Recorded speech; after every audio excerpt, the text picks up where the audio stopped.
I'm disappointed in every one of you. I'm sorry, I don't mean to offend you. I'm disappointed in every one of you. I kiss you on the mouth. No, I'm not cool with that. I'm sorry. One more time. I'm disappointed in every one of you. I mean, I'm dealing with degenerate animals. I'm disappointed in every one of you. Disappointed in every one of you. All right, come on. Honestly, I can't do it, man. I'm disappointed in every one of you. Let me tell you why. It's gonna be all right, Nicky. Go ahead, shoot. You just killed a little fucking man. What are you going to do about it? Yeah, because you got nothing. You don't got a thing. Yeah, because you got nothing. Lobito! Got nothing. I want to get out. I want to get out of this rat hole. I want to get online. I need BDA Boxing.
All right. Welcome, everybody, to another BDA Boxing podcast, broadcasting to you live from the true north. This is your friend, Mr. BDA, and alongside with me, as always, my co-host, the one, the only King, Bucho King. Are you there? Yes, sir. Fantastic. Thank you guys for joining us. We're going to have a special episode today. This evening will be about speculation and maybe being a little bit strict with some of the boxers out there. But anyway, before we get down to the fun, let's get the business out of the way. Guys, you know what to do. Hit that like button, subscribe if you haven't already. Subscribe to BDA Live, where we're going to be holding more and more film analysis in the coming weeks. And if you get a couple of shekels that you can donate our way, you can send them via the super chat feature. You can go over to BDA PayPal or the BDA Patreon page. But of course, the most important thing that we ask of you is, of course, always appreciate your viewership, and that you spread the BDA gospel far and wide. There's a lot of unconquered lands out there, and you need to get down to them, all right? Also, want to give a shout out to Leroy Latrell, Leroy, Neil Simpson, Stephen Lawler, Seamus Carey, JumpTube, SSB28, HB, Skull Crusher, Joe Cool, Blues Boxing, Jack Trivia, TKO. That Trivia TKO, it's once the whole COVID thing. No, I don't know really about the Trivia TK. I don't know what's going to happen with that. That's Bucho's department. And shout out to Gonzalo as well. Guys, thank you for joining us. Just to tell you real quick what this episode is going to be about tonight, we're going to be speculating about which guys from the present, guys who haven't gotten into the International Boxing Hall of Fame, are going to be getting there. But it's a little bit high standards that we got here. We're not going to be abiding by the International Boxing Hall of Fame standards because they've been slacking a little bit in the last 25 years. So we're going to get to that, and we're going to speculate on all these things. I see we got Mark already on Rival Boxing online. Mark, are you there? Yes, sir. By the way, happy belated birthday, because I have not spoken to you directly. It's not belated. It's still my birthday on the 22nd. Every day is your birthday, apparently, right? Everybody started wishing me a happy birthday on the 20th and then the 24th because I said my birthday's on Wednesday, just in case they didn't get the wishes. Yeah, so they screwed up. Everybody screwed up. They jumped the gun. Except you. You got it on the right day. Thank you. There you go. Exactly. There you go. May I ask how old you are? I turned 27 today. No kidding. You're a young man. Yeah. Don't I'm throw- almost 30 though, so I'm old. Yeah, don't throw. Yeah, you're Irish, right? So you probably look 40. 50. Hey, listen, I'm the same way, man. So join the club. All right, listen. We're gonna get to that. The subject of this episode is who gets into the Hall of Fame. You know, we're gonna be it's half and half. We're gonna be focusing on guys that aren't in the International Boxing Hall of Fame, but at the same time, we're not gonna be using their standards because I'm gonna get to that. But for the moment, guys, before we get down to that, I just want to lubricate the conversation, as it were, get it started, get it nice and oily. Did you guys see this video? Eddie Hearn. First of all, I got to give Eddie Hearn a lot of praise, man. This guy is ahead of the curve when it comes to promoting. He hangs out with his fighters on Instagram, and you know, I don't know how much of that relationship is genuine, but he's been doing live stream where he talks to fighters, and just he just shoots the shit, as it were, with them. He did a video with not Errol Spence. I'm sorry, Jermall Charlo. I think it's the middleweight one. I don't know if you guys saw this. No, I've not seen that. That's interesting.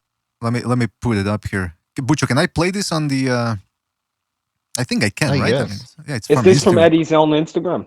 Yes, I believe it is. Then yes, you can. All right, there you go. All right, so hold on a second. There you go. So, man, who you want? I told you, Chris Eubank Jr. Hey, we work. Hey, we still working quarantine and not. Ask Al. Ask Al Heyman. Who's that? You told me you're your own boss. Lions only. What'd you say? Lions only.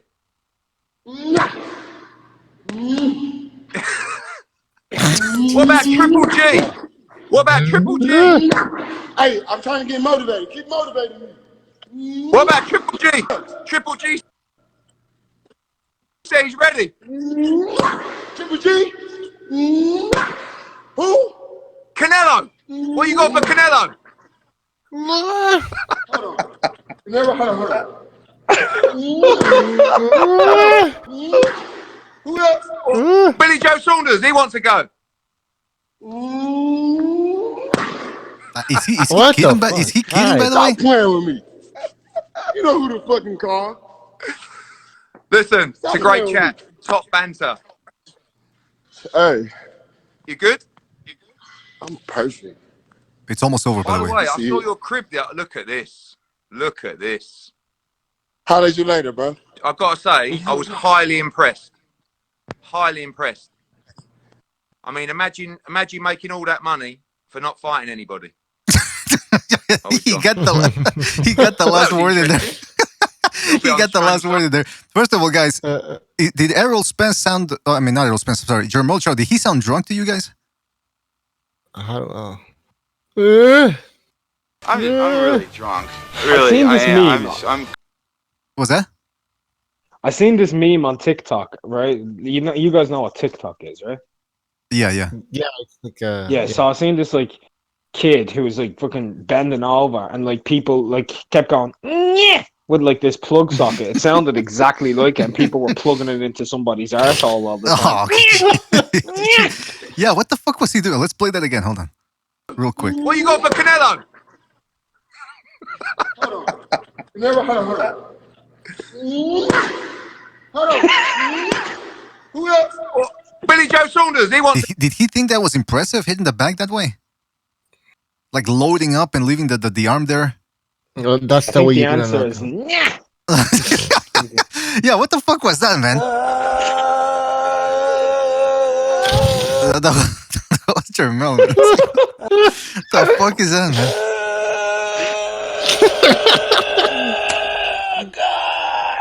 Oh my god, man! Listen, I don't. Lions only. You know, he Yeah. sounds like Simba at the start of the Lion King, trying to do his war with the hyenas. Or I've never seen that movie, so I don't know. But man, what a ride, man! But see, that's what this is entertaining. You don't see Bob Arum, you don't see Golden Boy, you don't see Don King doing that. Maybe the only one who can match Eddie Hearn, no pun intended, Eddie Hearn's level of entertainment is the Sunderland guy that John Gonzalez loves so much. The guy that's always Sauerland, yeah. Sauerland, Calais yeah. Sauerland, yeah. Someone said, "Happy Christmas, how was it, Calais?" And he goes, "It was a white Christmas indeed." Hey, he doesn't hide it. He's Seriously, man, fantastic. what the fuck? He's a hero. People always ask him where's his favorite location, and he says he's unsure between Mexico and Colombia. So, No, that's interesting, man. That's so there you go. But I mean, really, I mean, you can see Eddie Hearn interacting with fighters, having fun with them. I mean, he was trolling Charlo a little bit there, but I still think Charlo. I think he might have been on something. By the way, Jump Tube says cocaine Soreland. Well, yeah. Well, I mean, look, we're not gonna speculate about that. But What's wrong with that? but you know, we could come up with good, clever, creative ideas for like these guys to do podcasts, like In the Fast Car with Eddie Hearn, or you know, the Two Talk Pass with Bob Arum, or Silence is Golden with Al Heyman. They're all fantastic. Silence is golden. I was gonna try to come up something about with banging trannies, but I couldn't come up with it fast enough. But you know what? It's interesting that's crossed the borders and into the city. I'm looking at these guys, and I think most people should have podcasts. I know that the market's already saturated, but if these guys put a little bit of money on it and they have plenty of it, they could. I mean, just look at Mike Tyson and Teddy Atlas. Just because they're known figures, I mean, I'll tell you, Mike Tyson. Everybody loves the guy, but he's I don't know if it's even a podcast. I think it's more like a live stream, whatever. Actually, no, it's not a live stream. But what I'm trying to get at is podcast. It's a podcast. Technically it's a podcast. I'm not all that entertained by it, man. It's Mike Tyson, but it is big. It is big. Exactly. But what I'm saying is, imagine if you could take one of these guys that's really entertaining, like what's a boxer out there that you know could come up with some real gold? Tyson Fury. Yeah, Tyson Fury. Although his voice is kind of annoying to listen to for an hour. I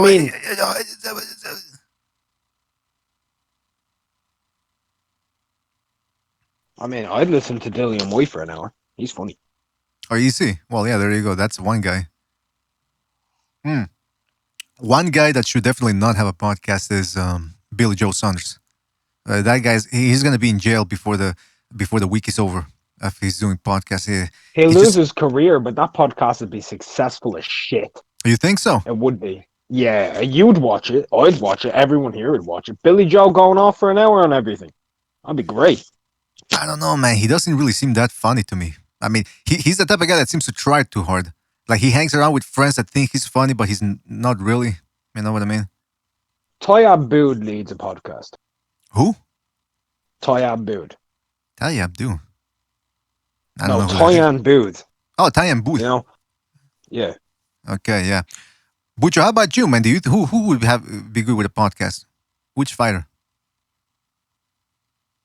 Come on. Billy Joe Saunders, Tyson Fury. No. Yeah, you guys mentioned them. That's pretty much it, man. All right. All those other boxers, they look lame as fuck. Yeah. No, I didn't say that. Barry McCucken in the chat room says Anthony Joshua would be the worst to listen to. I agree, man. He'd be trying to... Disagree. Daniel Dubois, Joe Joyce. Oh, yeah. Yeah, those guys.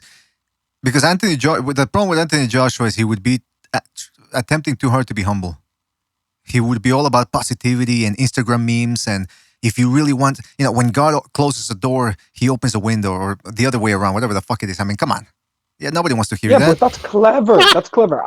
He's built his audience the right way because he's appealing to a female audience. If you look at all of these thoughts on the internet who think they're fucking perfect, right? Mm-hmm. All over the net. What are they doing? Oh, my God is my inspiration. My soul will never run dry. And then 2 days later, they're like, these guys don't know what they're missing. My head game's on point. Like, what? Yeah. How do you reconcile those two those 2 points of view of life? Giving great head and at the same time trying to be a spiritual person. I mean, listen, I've wrote both. I've received head and I've received the spiritual elixir from Jesus Christ, but it's one or the other. Wow, the spiritual elixir. Wow. I don't know. I'm just bullshitting here. Blue Collar Sports TV says James Toney would be a great listen. Okay, I think he's being... James Toney and Riddick Ball would literally be the game of Scrabble. The best podcast. Wouldn't that be the best game of Scrabble ever, Riddick Ball and James Toney? Oh. No, you guys are going too far here. You're going too far. I'm not going to have it. It's only just begun. That's right. We've only Ask just Can begun. Carpenter with our Bellini. That's right. But I want to fuck you up the ass. oh, wait a minute. Well, that's from Instagram there. That's from Instagram. That's Ryan Garcia. We got Ryan Garcia on the line. Yeah, that's a conversation between Oscar De La Hoya and Ryan Garcia. I was listening to what's his name? There's a podcast out there, live stream called it's a YouTube channel, Black and Brown Boxing, I believe. I think it's him. It's one of those. He's new on the scene. Yeah, he's new on the scene, and they were discussing Ryan Garcia versus Tank Davis, and he was saying the host. I don't know the guy's name, but shout out to him. And he was very adamant that Ryan Garcia beats Tank Davis. He says it's not even a discussion. I'm thinking, man, the tide really has turned of people that believe Ryan Garcia is superior to Tank Davis. I'm not saying it's not, but I'm saying it's interesting how things change in boxing. Everything's ephemeral. One day you're the best, and the next day, just a couple of bad performances, a couple of things outside the ring going on. You beat up one too many girlfriends, and whoops, all of a sudden the other guy beats you. But I don't disagree, man. I think Ryan Garcia, like he said, I think he might be, at this point, might be too long, too fast, and much more alive for that fight than Tank Davis. But you never know. Maybe, but Ryan does have some defensive lapses. And once again, he is unproven. And we give Tank, everybody gives Tank a lot of shit. But we can all admit Tank's more proven than Ryan. Mm-hmm. Ryan hasn't even, like, if people give Tank crap for his performance with Gamboa, right? A one-legged shot Gamboa. Mm-hmm. Ryan's not fought anybody on the same level as a one-legged shot Gamboa. Yeah. Or a Pedraza. A Pedraza who gave Zepeda a tough fight. Gave Lomachenko a good fight. People will just say Pedraza was drained in that fight, but he was a world champion, was he? I agree, man. Everything you're saying is absolutely on the money. But there are some outlying factors there.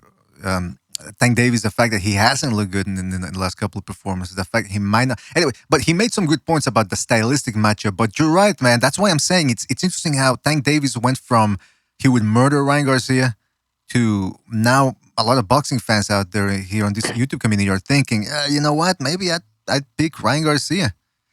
And go ahead. I still have Tank.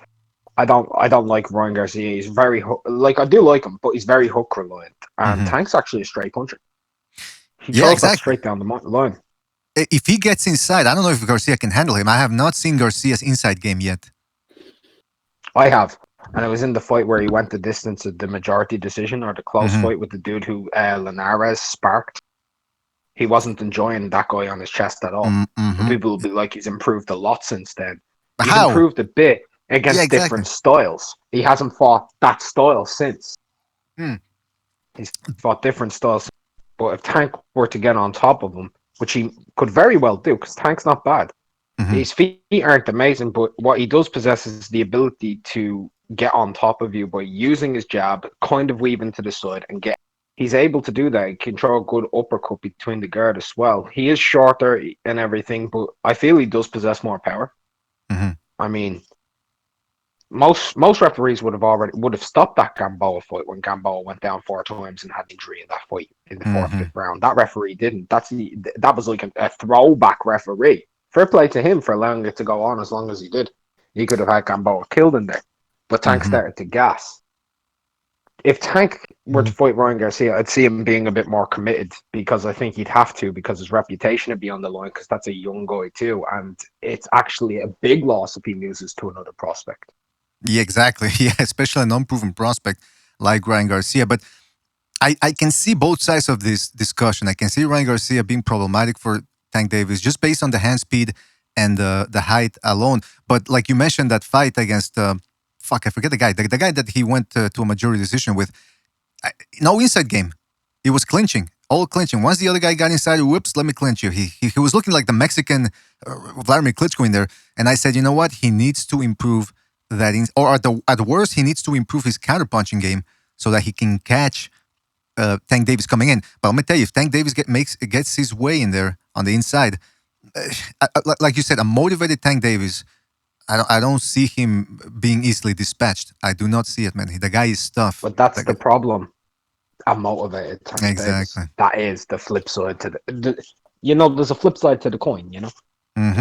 We need Tank to, I don't want to see any of these fighters fail. I know some people do.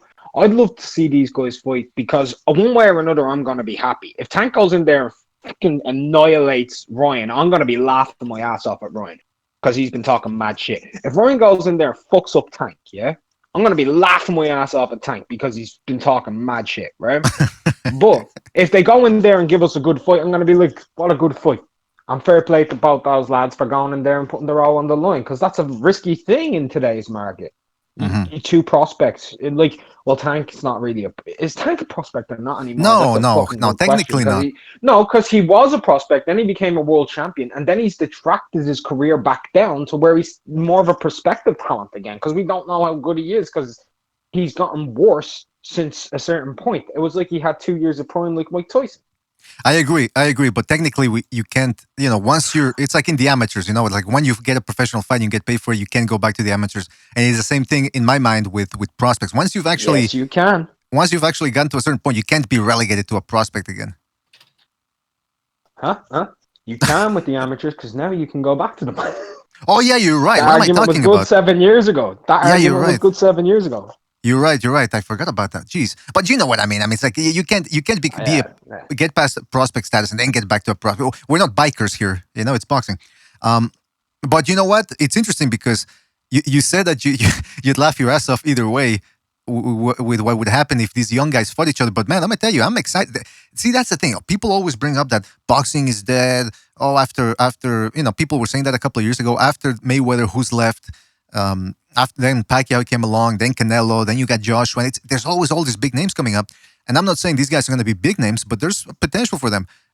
Ryan Garcia says about Lopez, Haney, and Davis, he says, they don't impress me. I got to tell you, normally I'm not all that big on people shit talking. And that's why I don't make videos about this guy called this guy out, this other guy out. Oh, he's scared, he be scared. Nah, I don't care. But this time, I'm interesting, man, because it's 4 potential guys that could do something in the future. Ryan Garcia, Lopez, Haney, and Tank Davis.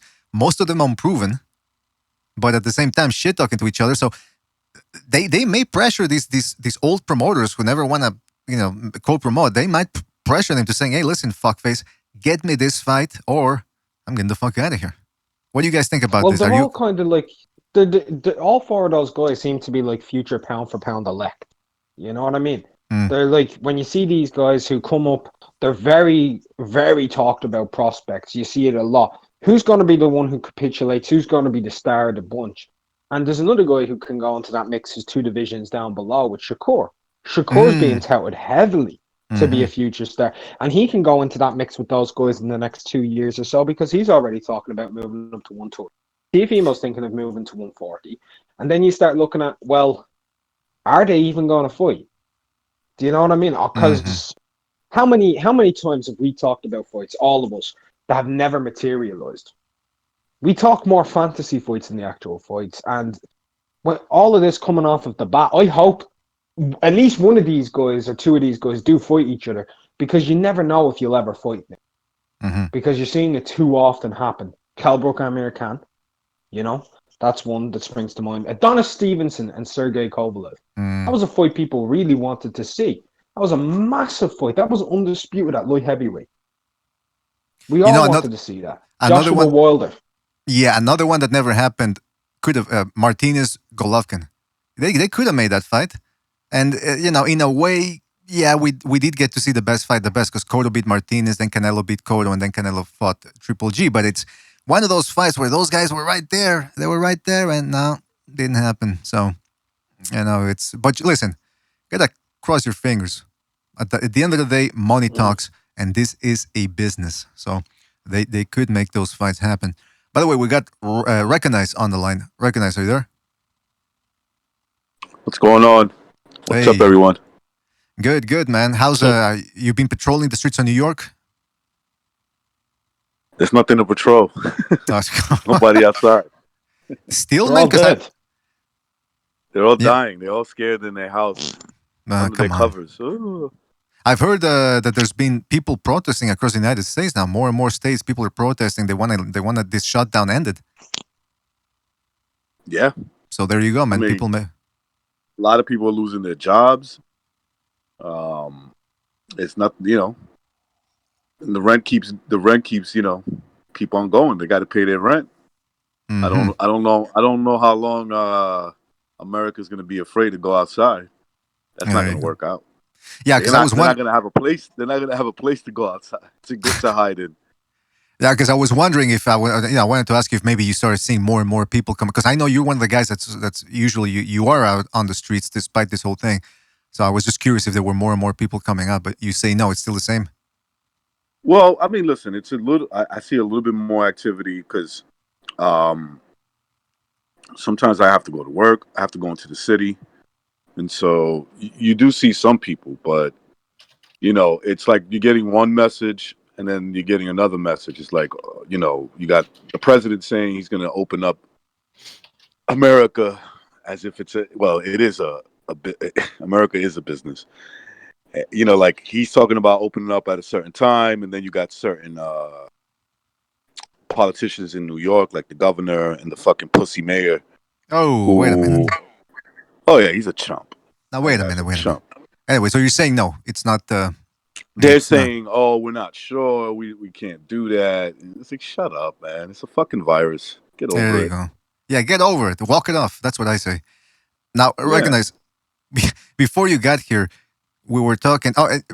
We're going to get to, this episode is going to be a special episode. We're going to be taking a look at some of the fighters that are not yet into the International Boxing Hall of Fame, but we're going to speculate about who deserves to be in there, who doesn't, but we're going to set higher standards than the International Boxing Hall of Fame. That's going to be the point of the discussion. Who really deserves to be in the BDA, let's say. Let's call it the BDA Hall of Fame or something like that. The I like that, the BDA Hall of Fame. Sounds there you nice. go. And we're going to speculate about whether some of these guys deserve to be in there or not. But before we do that, I wanted to show you, because we were talking, before you got here, there was this video of Eddie Hearn. He was live streaming, and he got into a live conversation with Jermell Charlo. Jermall, the middleweight one. I think it was the middleweight one. So I'm just going to play you a clip. It's a short. Yeah? It's a 2-minute clip. Hold on a sec. You want? Tell me a hit list. Man, who you want? I told you, Chris Eubank Jr. Hey, we work. Hey, we still working quarantine and not. Ask Al.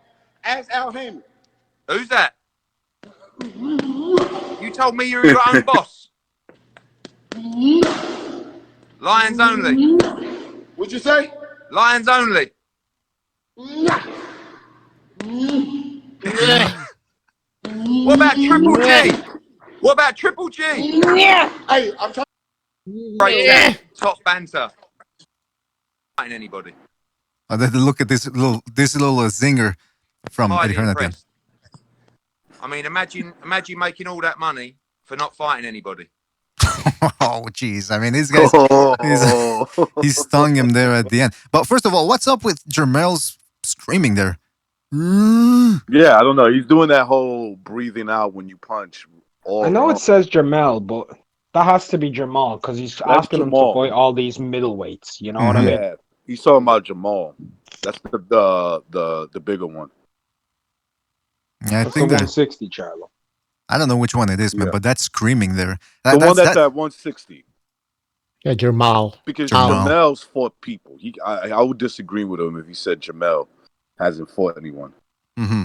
Yeah, Jamel's got a decent enough resume, to be honest with you, man. I agree with that at all. I do rate him. I actually do rate Jamel. You know what I say to that? I rate him higher than his brother. You know what I say to that? That. Man, that fucking screaming. That's fucking. What the fuck was that, Bucho? That fucking screaming while you're punching. It's gonna get your... me. No, yeah, okay. That was me. Oh, that was you. What the fuck was that?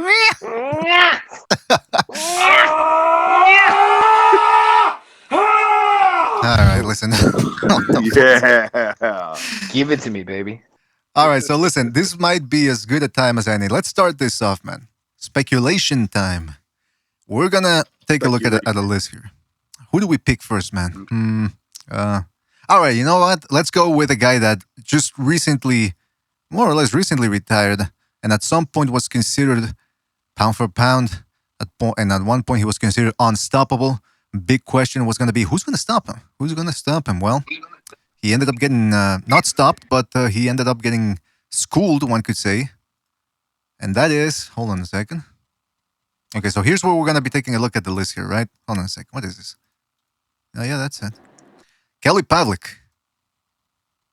Kelly Pavlik. Let me pull up his record here just for posterity for really get down to the nitty gritty. So people who are not familiar, because sometimes I forget he stopped really fighting in 2011, I believe. I mean, I know he wanted to have a bit of a comeback by then, but He's then he 9 just years retired. Isn't 9 years retired. Okay, and he's not in the International Boxing Hall or of eight. Fame. Oh, Or 8. I thought he retired. I thought he ended in 2012 after fighting Brzezinski. well, listen.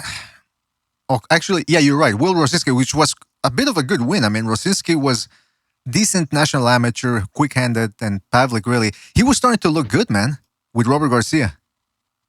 Call me crazy, but I thought he was looking pretty decent. That was a good match for him. That Robert Garcia, especially at that time, Robert Garcia was red hot. I mean, he's still one of the best trainers, but at that point, he had Brandon Rios, Mikey Garcia, Nonito Donaire, who was schooling everybody 118, and then Pavlik started getting seemingly more disciplined with him. But anyway, the point is this: let's go to the. By the way, you guys in the Discord can see the. Yeah, okay, you can see the box rec. Yeah. Okay, I can see it. All right. So if you look at Pavlik's record here, His best win is obviously Jermaine Taylor twice. right? Yeah. Pretty good record on paper: 40 wins, 2 losses, 34 knockouts, a bona fide puncher. And like Unrivaled, what did you think about that Jermaine Taylor win? If you could give us maybe a little background on that first Taylor win and why it was significant. Well, Taylor was undefeated at the time. Like when Taylor came in, a lot of people were giving him everything. Like he'd had a draw with Winky, he'd beaten Bernard Hopkins, he'd been an undisputed champion at middleweight. He beat Corey Spinks, a guy who was an undisputed champion as well, in another weight division. Like he'd beaten some undisputed champions. You know, he had 2 wins over Hopkins, who's a certifiable Hall of Famer. And people were looking at Jermaine Taylor as being pretty much top dog in the pound for pound list towards number 1, 2, or 3. A lot of people would have him number 1 at one stage. And Kelly just went in there and steamrolled him. Shocked. It kind of shocked him. I think Kelly was a 4-1 underdog going into that fight. Even though people knew he could punch, they thought Jermaine Taylor was by far the more proven guy. He hadn't had a very big significant win had Kelly when he fought against Jermaine.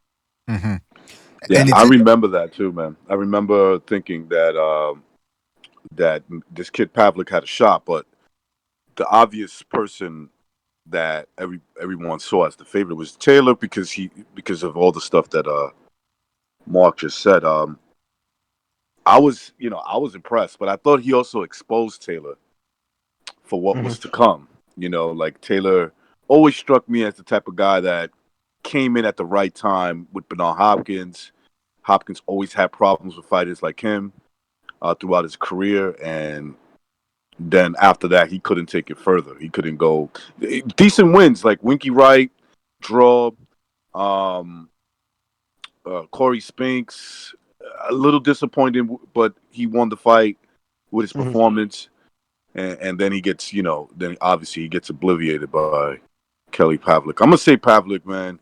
Very good fighter, very good puncher. He gets into that very good fighter Hall of Fame type of thing, but not high standards, right? And we tend to have. He's not a Hall of Famer, bro. He's not a Hall of Famer. He's a very good fighter, but he's not a Hall He of may Famer. get in the Hall of Fame because you know how they do. They have like this very low criteria when it comes to that. I don't think he does, but maybe he has a shot. In my opinion, he just misses the Hall of Fame. He's got good wins. He's a solid guy, but his best win is Jermaine Taylor, but Jermaine Taylor's best wins are better than his, like Bernard Hopkins.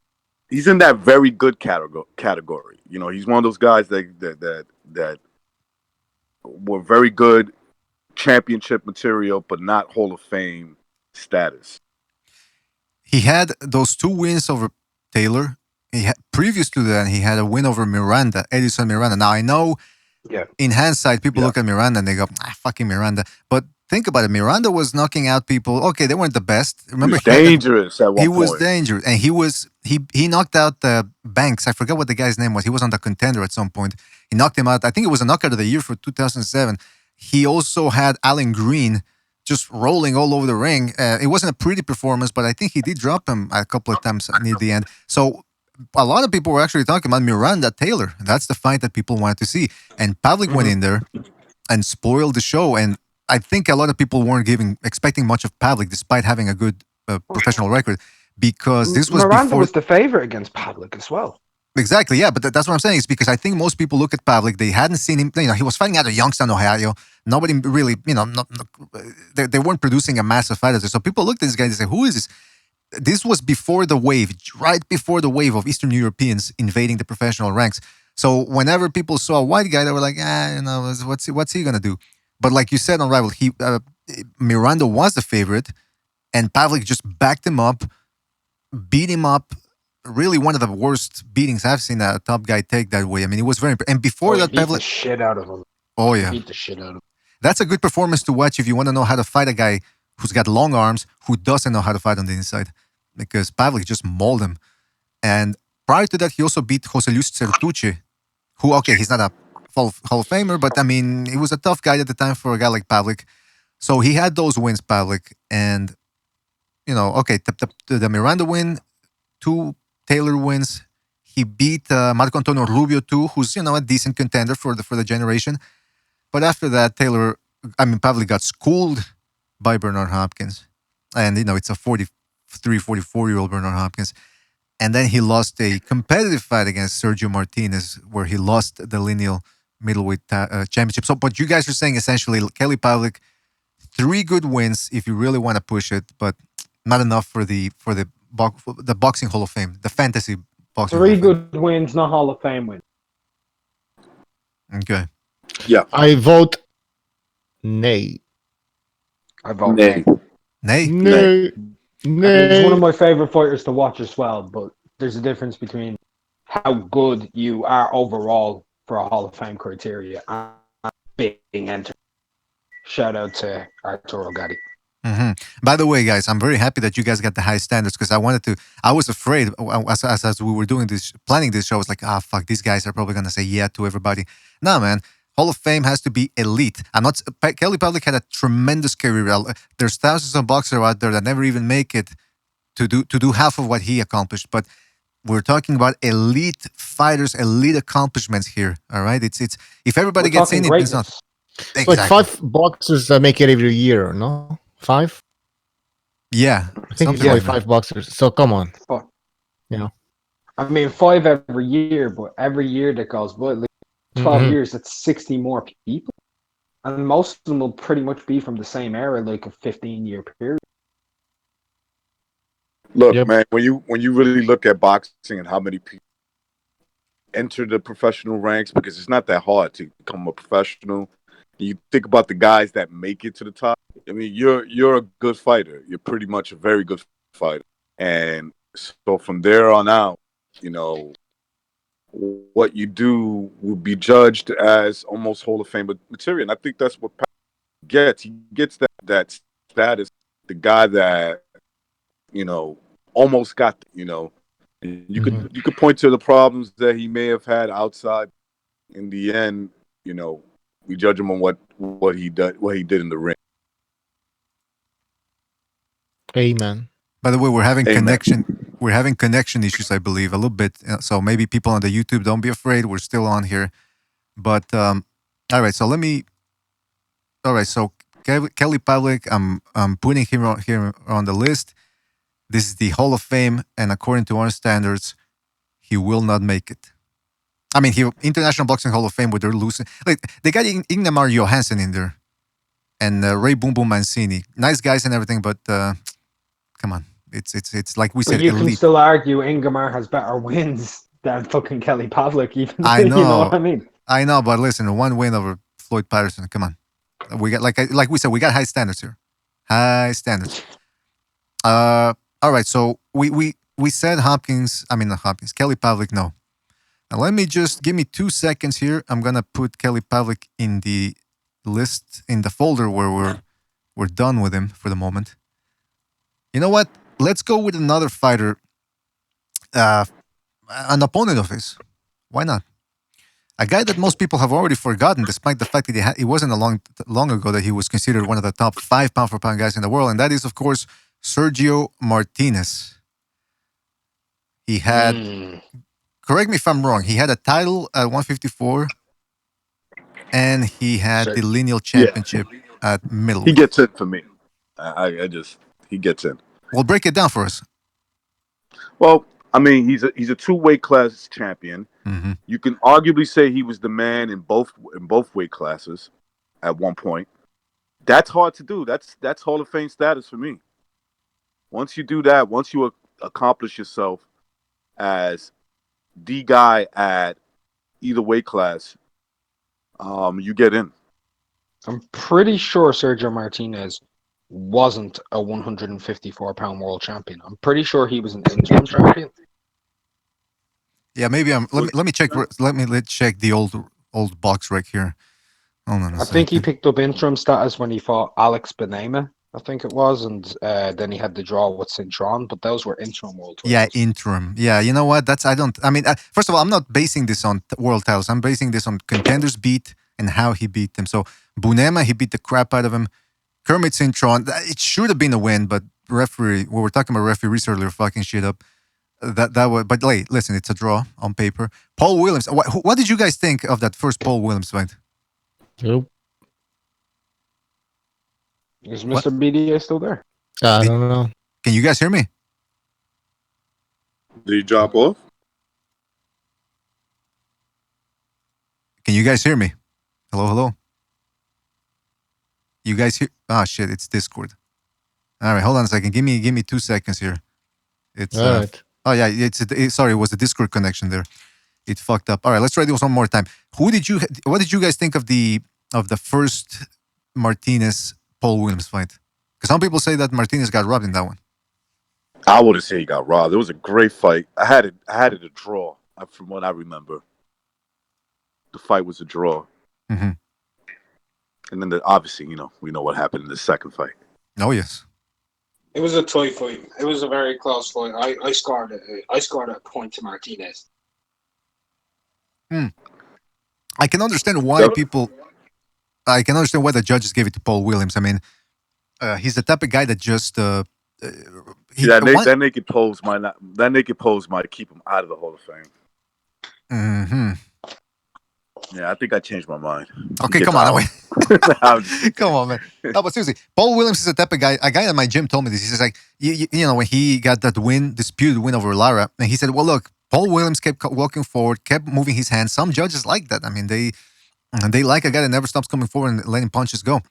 And I think that's a little bit what happened against. Shout out to the Mandingo Warrior, man. Shout out to the Mandingo Warrior. Was that Paul Williams' nickname? Oh, no, that's Corkland, isn't it? Yeah, that's Kirkland, yeah. Oh, my bad. Yeah, they're both trash anyway. Okay, come on, now wait a minute. But there's those high standards again. What was I going to say? Okay, so that Paul Williams, the first Paul Williams fight, anyway, it was a good win because a guy like Paul Williams is not easy to beat. Long, tall, would throw about 90 punches around, southpaw to boot, even though Martinez was a southpaw too, but you know, it's southpaw versus southpaw. Sometimes it's difficult even for the southpaw. So he'd had that. Then, like Recognize said, we all know what happened in the rematch. Martinez knocked that crap out of him. I gotta stop cursing. One of the most devastating one-punch knockout I've ever seen. Right. By the way, Sergey, I don't know if I'm saying this spelling correctly. Sergey Zinziruk, whatever, Ukrainian guy. I think he was Ukrainian. He was undefeated at the time. Look at his record, 37-0. Now, some of you are going to say, oh, he's a European. He probably was feasting on a bunch of pastries over there. No, he beat Daniel Santos legitimately. He was a quick, again, another southpaw, quick southpaw, very experienced. Wow, Daniel Santos, remember him? Yeah. And Paul Williams, Sergio Martinez dissected this Zinziruk, or whatever his name is.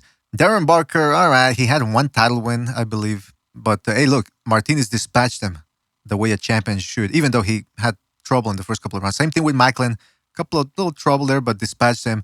Then he had the much bigger Julio Cesar Chavez, schooled him for about 11 rounds before finally wilting in a bid in the 12th. Martin He was Murray. done after that fight. Yeah, that's the thing, huh? That's the thing. And then Martin Murray, who was undefeated, and again, another big dude. Some people say Martin Murray should have gotten the win, but hey, officially it's a win. And Miguel Cotto then he fought a crippled Martinez. So, guys, give me your thoughts on Martinez if you have any more, and let's get down to it afterwards, whether he makes it into the Hall of Fame or not. I say Hall of Fame. I liked his run from 154, even though he wasn't like a real champion. I felt like he was the man there from 154. Then it was brief there for him because he was probably too big for that weight class, and then going up to 160 and establishing himself as a champion. He defended his belt a few times, and he was successful. Names. He had weird, he had awkward skills, but it worked for him. A lot of times he would be in wars and get dropped early, come back, beat the guy up. So he's also very entertaining. Mm-hmm. And so obviously at the end, I think he would have beat the shit out of Miguel Cotto had he fought him when he was healthier. But yeah, he just gets in for me. All right. Can you guys hear me? I just got back. Yep. Yeah, we can hear you. Yeah. All right. So where are we? We're still at Sergio Martinez. Like final thoughts on arguments why or why not he deserves to be in the Hall of Fame. He doesn't have any world-class win. Mm-hmm. He has a lot of good guys, a lot of contenders. He has one guy who is considered really good in Paul Williams, but never really panned out to be a top-tier talent. Like, he panned out to be a good world-level opposition, but nothing elite, nothing special on his resume. I don't have him as a Hall of Famer. He's only a one-weight world champion. Other than that, what can you really give him? Yeah, he had a long run, but who did he take the title off for? A failure. A failure. Hey. Okay, how many title defenses did he have? Well, not many. I think he beat Chavez. He goes into the fight with Chavez. Yeah, okay. He had the diamond belt for quite a while. And then he beat Chavez after defending against Macklin, who once again, good fighter, but not anything special. I think he has 6 titles. Chavez makes one defense against Martin Murray officially, and then loses to Cotto. Yeah, but technically, I'm counting the wins here because he was the best middleweight after he beat Paul Williams. Kelly Pavlik. He beat Kelly Pavlik for the lineal championship, so I'm considering him the champ right there. He beat Paul Williams at middleweight. I think he has 6 titles defense. Let's count that. Yeah. So Paul Williams 1, 2, 3, 4, 5, 6 title defenses across about 3-year reign, almost a 3-year reign. So okay, so Mark says no. Bucho said no. Recognize you said yes. You said yes. Johnny Boy, are you there? Yes, sir. All right, thank you for being on here, man. We're speculating here. Sergio Martinez, Hall of Famer, yes or no?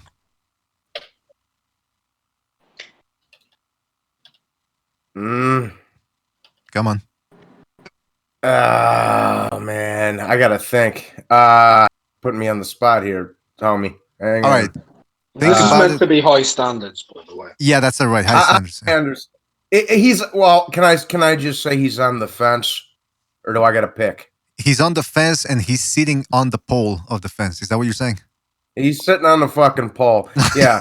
Mark, check your messages. Yeah, I already did, bro. I already did. All right, listen. I'll put it to you this way. Johnny Boy, I'll put it to you this way. If you have to think about it, they don't belong in there.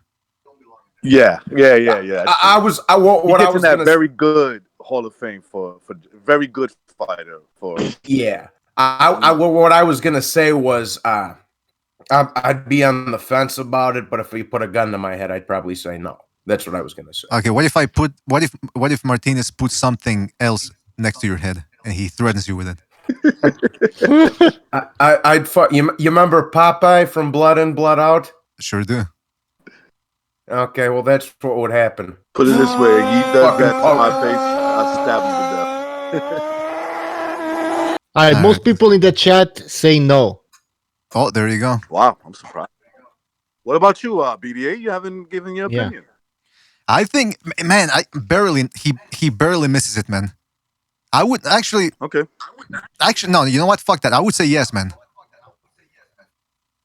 Hey, I like his wins against Kelly Pavlik and Paul Williams. So that's but context is pivotal. Where was Kelly in his career? He was coming down on the decline. His performance, he started depreciating in his level. He'd already been through a lot of fucking wars.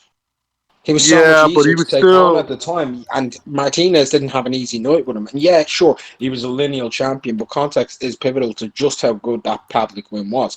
not the best Kelly Pavlik. I thought Kelly Pavlik And was gonna fuck if him you're up. going into the Hall of Fame when your best win is a guy who we said no to, and he has a better win than you and Jermaine Taylor. I mean, going into that fight, I thought Pavlik was gonna fuck him up. Going into the Paul Williams rematch, I thought Paul Williams was gonna fuck him up. So he proved me wrong twice. So for me, he gets in.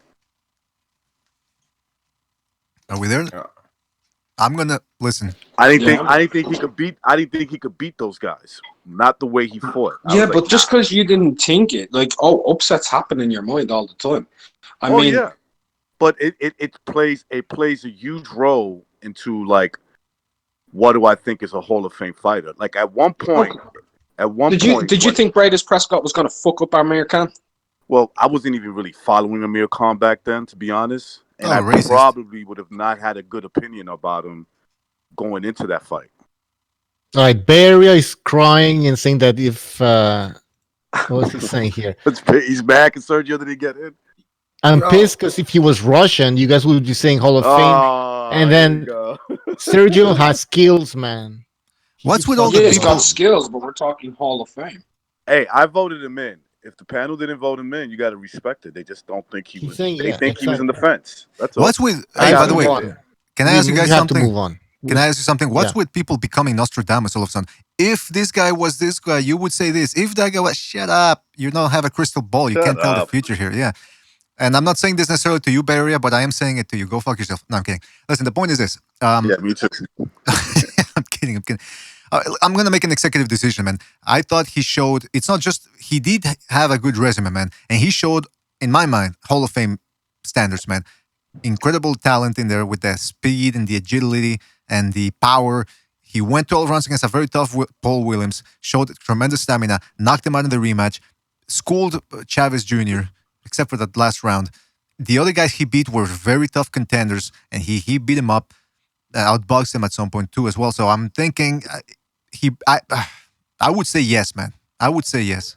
So I'm gonna go ahead. You know what? Sorry, you know, I was just gonna say, yeah. Well, Mark, we'll talk more about it later in private, bro. Okay, but yeah. I'm just gonna say that Paul Williams' resume is completely built off of beating shot fighters. Shamber Mitchell, right? Not Shamber. Is it Shamber Mitchell that I'm fucking thinking of? Yes. Paul Williams. Yeah, he beat. Yeah. Yeah, he beat Shamber Mitchell. Yeah, at welterweight, not at 154, not at 160. So it's 2 divisions down below. 2 divisions down. When he fought against Winky Wright, he was 176 years old. Okay, come on. he fought him at middleweight, once again, not his prime weight division. He fought these guys all past the prime, and he was conceived to be, he'll be Floyd, all of this shit, because everyone just wanted to see Floyd do, so they were picking anybody who looked like they had any bit of potential. But the thing is, all he was doing was beating past their prime fighter. If that makes you a Hall of Famer, then that's madness to me. I can't respect. That's not a high standard. Yeah, but we're not talking about. I was just gonna say I never really blamed Floyd for not taking that one because he's too big, fucking big. Yeah, he's too big. That one I can't even. What did Emmanuel Stewart say? He's the biggest 6'1" guy I've ever seen in my life. yeah, bro. Look, but yeah, I was just gonna say that was one of them. I'm not gonna be like, Floyd. He beat Margarito. He beat Margarito. You gotta give him credit for that too. Yeah, Paul Williams. Can you guys hear me, by the way? Yeah, he did. He did. Yeah, we can hear you. Yeah, he did beat Margarito. Margarito's amazing, isn't he? He's an amazing guy. All of his best wins, like Kermit Cintron, and obviously, like pound for pound, Joshua Clottey caliber. He beats Miguel Cotto, but that's a questionable one. He gets fucked up by Shane. He gets a win over a past at Robert Garcia. He gets annihilated by a Manny Pacquiao who's come up 10 fucking weight divisions to fight the dude. Like, that's your best win, and that's a drained Margarito too. He was throwing up before that fight. Did they ever throw Cotto in the fucking Hall of Fame or not yet? They probably will. He gets. I was gonna say he deserves to get in. I don't like him, but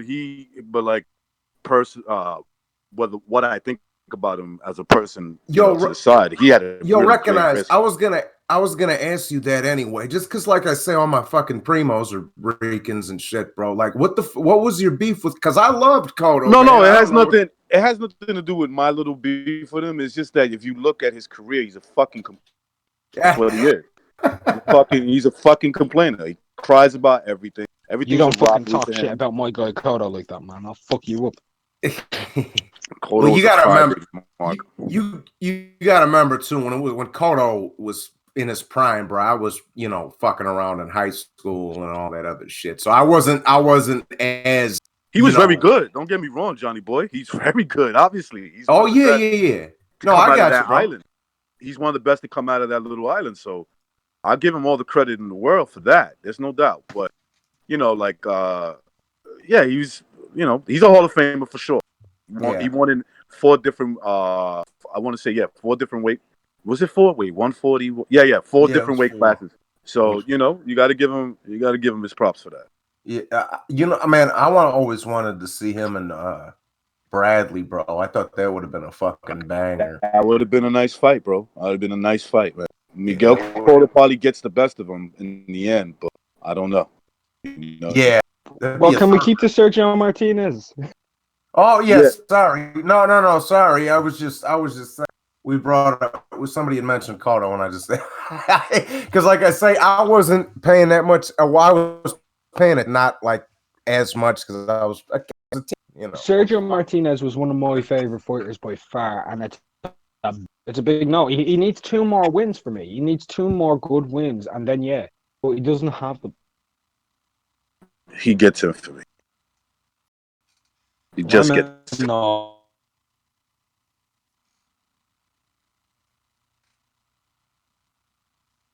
I said on the fence about it, but if it came down to it, I'd say nah.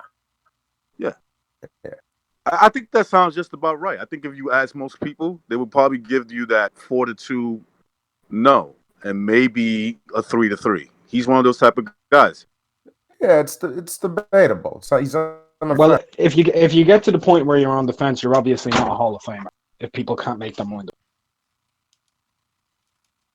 Well, I mean, it's questionable one way or the other. That's Paul Williams. Is just fucking real. Goddamn. He got that was like watching. That was one of my favorites of all. How many of you guys thought he was dead? Oh, he died. I thought he killed him. I said, "Oh, that's not." I thought he had a religious experience. Yeah, I thought I was like when he clapped him, I was like. Because Paul Williams was showing a pretty good chin before that too, man. And he did. You're right, he did. Yeah. And just hit him with that big shot. Boom, fucking. It kind of reminds me of the Roy Jones and Tarver fight. If you look at the first round, it's like maybe Paul Williams or slightly Martinez. It was close. Then the second round starts and bam, it's. Oh my god! I remember the fucking Roy Jones star, the best, one of the best fucking lines of all.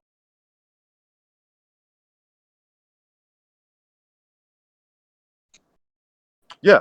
I mean, Pacquiao was not necessarily in his prime either. Listen, Hopkins had a great career. He had a really good career, but I'm not going to sit here and say because he had a great career that Jermaine Taylor definitely beat him at his best. Now he was still undisputed, but. I guess if you want, you can nitpick and say, Hopkins wasn't really in his prime at 160 when he fought Jermaine Taylor, and Jermaine Taylor barely won. It's still better than Paul Williams not being in his prime, going up to middleweight to fight him when his prime was at welterweight, and those were his best wins with welterweight fighters like Margarito. By the way, guys, I mean, listen, I'm not gonna say either way. Like if your opinion that he doesn't get in, I could understand it. I could definitely understand it. But I think those kind of wins at the time that he did it, and then going up to middleweight, winning belts and defending it, or winning a belt and then defending it, what was it, 6 times? That's a pretty good run. He had a good run. He had a pretty good run. Yeah. You're right, and that sums it up. He had 2 good wins. I appreciate that. But that tells did me he not have 2 good good wins? He had 2 good wins. Hold on. He had 2 good wins. He had a pretty good run. He didn't have. How many middleweights have great wins? How many middleweights have in the history have against middleweights. How many middleweights you know have huge elite wins at middleweight? We're not That going are to get into middleweights, that. not guys We're not coming going. up We're not going to get into that because I'm going to be talking for an hour at middleweight. at middleweight. Yeah. Yeah, Over in the last recent 20 history. years, not some. In You just said recent, in recent history. A minute ago, yeah, you said in history. So you've changed it up now. yeah, But because that's I'm where not it's going all. to No, go but back hold that on. far. I'm not going to go I back know, that far. but I was told to keep a high standard, and I'll remain to keep the high standard. Okay, it's for you. For me. Right. By the way, can you Welcome guys back, hear me? Mr. BDA. Shout out to Yes. everybody in the chat if you're listening. Hold on. Yeah, because we had to drop off. I had to reset the router. So you guys were still on, but the people on YouTube couldn't hear us. So, okay. So are we still on Sergio Martinez and the Hall of Fame thing? Mm-hmm. All right. So Yeah. what's the disagreement here? Recognize you say yes and Unrival says no. Give me Marvin Hagler's greatest win against a middleweight. A middleweight. Okay. So I'm not obviously, Not a guy. so obviously, I'm not Duran going to sat argue the. that. Go ahead, Mark. Go ahead. I'm not going to argue that, but then again, so we'll look at the welterweight argument, right? So Paul Williams is the best win. Tell me how Paul Williams stacks up to a guy like Tommy Hearns, or tell me how Paul Williams stacks up to a fighter like Roberto Duran, who's considered by many to be one of the top 10 fighters of all time, and arguably the best fighter in his entire divisions. You're talking about a guy who was a very good fighter in his heyday versus guys who many people have the top 10 in weight divisions like Ray Leonard, and you're talking about guys at 154 like John Mugabe who destroyed the 154-pound division today. Not the same thing at all. So That's your opinion. He would destroy the 154-pound division today. you put Tony Harrison in there with John Mugabe, and you know what's going to happen. I don't know that for sure. I would pick Mugabe, but I don't know that for sure. Okay, fine. I would take Mugabe to beat Tony All Harrison. of this I is don't an know opinion, and most of us. I don't know about Jamel. I don't know about Jamel Charlo. I'm not too sure about that. I'm not too sure about what's our boy's name? The big motherfucker. I would take him to beat him. The one that just lost to Julian Williams. Fuck, what's it? Jared Why am I Hurd. drawing a blank with Jared Hurd. Jared Hurd. Yeah, there you go. I would say what? Jared Hurd gives him a good fight. Can I say something here? You guys seem to be having a very good discussion. I'm sorry I missed most of it, but it seems to me like the problem between you guys is something that happens most of the time when it comes to these fantasy matchups or trying to define a guy's legacies. We fall into the trap of, well, this guy didn't beat anybody, or we can go on and dissect everybody's record, and sometimes we can go a little bit too far and underrate the opposition or overrate him. For example, Mugabe. John the Beast Mugabe. How good was he really? I mean, he gave Marvin. He was really good. At the time, he was really good. He was undefeated, knocking out everybody. And I would tell people till this day, that he took something out of Marvin Hagler in that fight. He did. That's why He Marvin made him Hagler piss had blood. Huh? He made Hagler piss blood afterwards. He was pissing blood. Of course, man. He was very tough. He was a very tough dude. Okay, he was a very tough dude. He won every fight by knockout, and people want to question his resume. That they could, go ahead. You could do that to everybody, I guess. But yeah, I think that was a fucking fantastic win at the time. It was, considering that he's a middleweight. Go ahead. No, go ahead. No, and if you look at the history of the middleweight division of recent, right? There's always been like one star, and the rest are like contenders. Okay, contenders. And you can't find too many middleweights like of recent time that you can say, man, he beat an elite fighter, a guy who's like a great fighter who's going to go into the Hall of Fame with him at middleweight. You usually find guys who went up in weight to fight these middleweights. Right. So Sergio Martinez, in my opinion, like when somebody says, who did he beat that was like elite or great at middleweight? Well, look, at his time, he did beat Kelly Pavlik. And some people would argue that, and that's fine, that Paulie Williams was not really a middleweight. Maybe he wasn't, but in size, he looked like a fucking middleweight. And he knocked him out. He's a weight bully. He's a weight bully welter, okay, who was winning he was winning fights at the time. Now we might have a low opinion about him after he got knocked out, and then he fought Lara, and he really like kind of lost that fight against Lara. So yeah, I mean, we could look at it like after he got exposed, after he got knocked out by Sergio. But going into that fight, I thought Sergio was gonna lose. I thought Sergio's style was weird. I thought like, nah, he can't pull this I off. thought he was gonna win though. Okay. You had a high standard. You thought that he was gonna win. I thought he was gonna lose. I thought he was gonna lose to Kelly. I thought he was gonna lose to Kelly. Pavlik. Well, there you go. So we're saying, listen, we're saying Sergio Martinez beat Paul Williams, and also you got to look at the way he beat them, and you got to wonder, like, because example, we were talking about, well, Paul Williams, who did he beat? He beat nothing but old men. That doesn't necessarily mean it's a bad thing. I mean, he beat a bunch of first of all, they weren't like exactly in their 40s, and second of all, he was beating them up. No, he didn't beat a bunch of old men. Like, he does have good wins, like Margarito. Good wins. Right. A lot of these guys, they have good wins. They don't have anything that stands out and goes, yo, he was great. But then you could make the argument that Martinez handled him. The way he handled him shows that he was above, a level above, and therefore he is a Hall of Famer. Compare that, and you add the win against Kelly Pavlik, the Chavez, the Murray win, the other win, that Sergey, what's his name again? English. I mean, if you take the whole package of contenders he beat and the way he beat them, that's why I put him borderline Hall of Fame. It's not a Sugar Ray Leonard, Sugar Ray Robinson, Marvin Hagler type, induction, but those guys are all-time greats. Yeah, like those guys are like fucking. Yeah, those guys you don't even think about it. But this one, you think about it, and you got to think about it a little bit and scratch your head. But I think he deserves to go in there, man. So I know Del Boy in the chat room said no. I believe Del Boy. Can you just remind us? Yeah, I think he said no. Yeah, Del Boy said no. Del Boy said no, and he's a huge Sergio fan. Huge. But hold on. Yeah, we're gonna move on. But listen, I'm gonna put him in the list here. So Sergio Martinez goes into the list, and now he's gonna go into my. We had a 3-2 vote against. Yeah, I disagree. But wait a minute. What did Johnny Boy say? What did Johnny Boy say? He said Johnny no. Boy picked against. Oh, no, okay. So listen. If we were the committee, he doesn't get in. Yo, it's just BDA recognized. Even the chat says no, and the rest of us say no. But I mean, whatever. Okay, well, it's just me and BDA taking a risky pick over here. But he doesn't get in. If it was up to us, he don't get in. He should get in just based on that photo alone, man. Come on.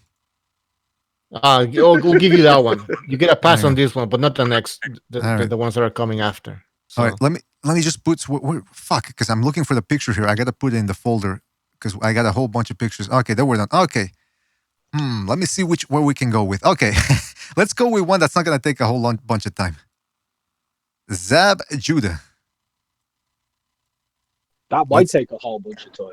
No, it won't. Come on, get the fucking time. Yeah. On Mark goes, it might take a whole bunch of time. I don't think so, man. I think it's gonna be pretty straightforward. Listen, biggest accomplishment. Who wants to break it down for us? Losing to Costa Seal. No, I say Corey Spinks, beating Corey Spinks maybe at the time. Chamber Mitchell? Didn't he beat Chamber Mitchell? I don't think they ever fought. No, they never did fought. They? I think he did. No, he never fought him. Never. Okay. I thought they never. Did they ever fight? No. No, they never. No. I don't know. I forget. I'm drawing a blank on that. But I would say Corey Spinks, him beating Spinks in the rematch when he beat him, he stopped him. Look, he fought a lot of good guys, right? He beat Corey Spinks. That's his best win. Like, but he also lost Corey Spinks, didn't he? He's 1-1 with Corey Spinks. Yeah, you're right. He's 1-1. He has a win over Chop Chop. Yeah. I mean, there you go. He lost to Carlos Baldomir. He lost to Floyd. He lost to Miguel Cotto. He lost to Cloddy. He lost to Amir Khan. He lost to Danny. He lost to Paulie Malignaggi. He lost to Cletus Selden recently. But that's him way past it. I mean, he's got a lot of good fighters that he fought against, but most of them he didn't beat bar Corey Spinks. Yeah. He was a good fighter. And he got fucked up by Kostya Tszyu. He got chin checked. And this guy is he's the definition of an underachiever. Just based on all the promise he had, based on the talent he had, the physical talent, the hand speed. He had hand speed and power. Remember when he was coming up and people were calling him Pernell Whitaker with power? People were actually calling him that. I remember that. And Max Kellerman. Ooh. Max Kellerman. They were when they came out of the Olympics, they were like the future big fight was him and Floyd, obviously, right? Because they both came out of the same Olympics. Well, Zab Judah didn't go. Zab Judah didn't Floyd, make it. Zab didn't make it to the Floyd Olympics. just like passed him, bro. He didn't go. Yeah, I recognize. I just got I got to correct you on that. He did not. Zab Judah did not go to the '96 Olympics. Right. Okay. I'm sorry, but he came out around the same year. Like yes, he came out in '96, '97. Yeah. And he came out and because I think Zab might have been too young. I'm not 100% sure, but I think he's younger than Mayweather, I believe. I'm gonna put my vote in right now. No.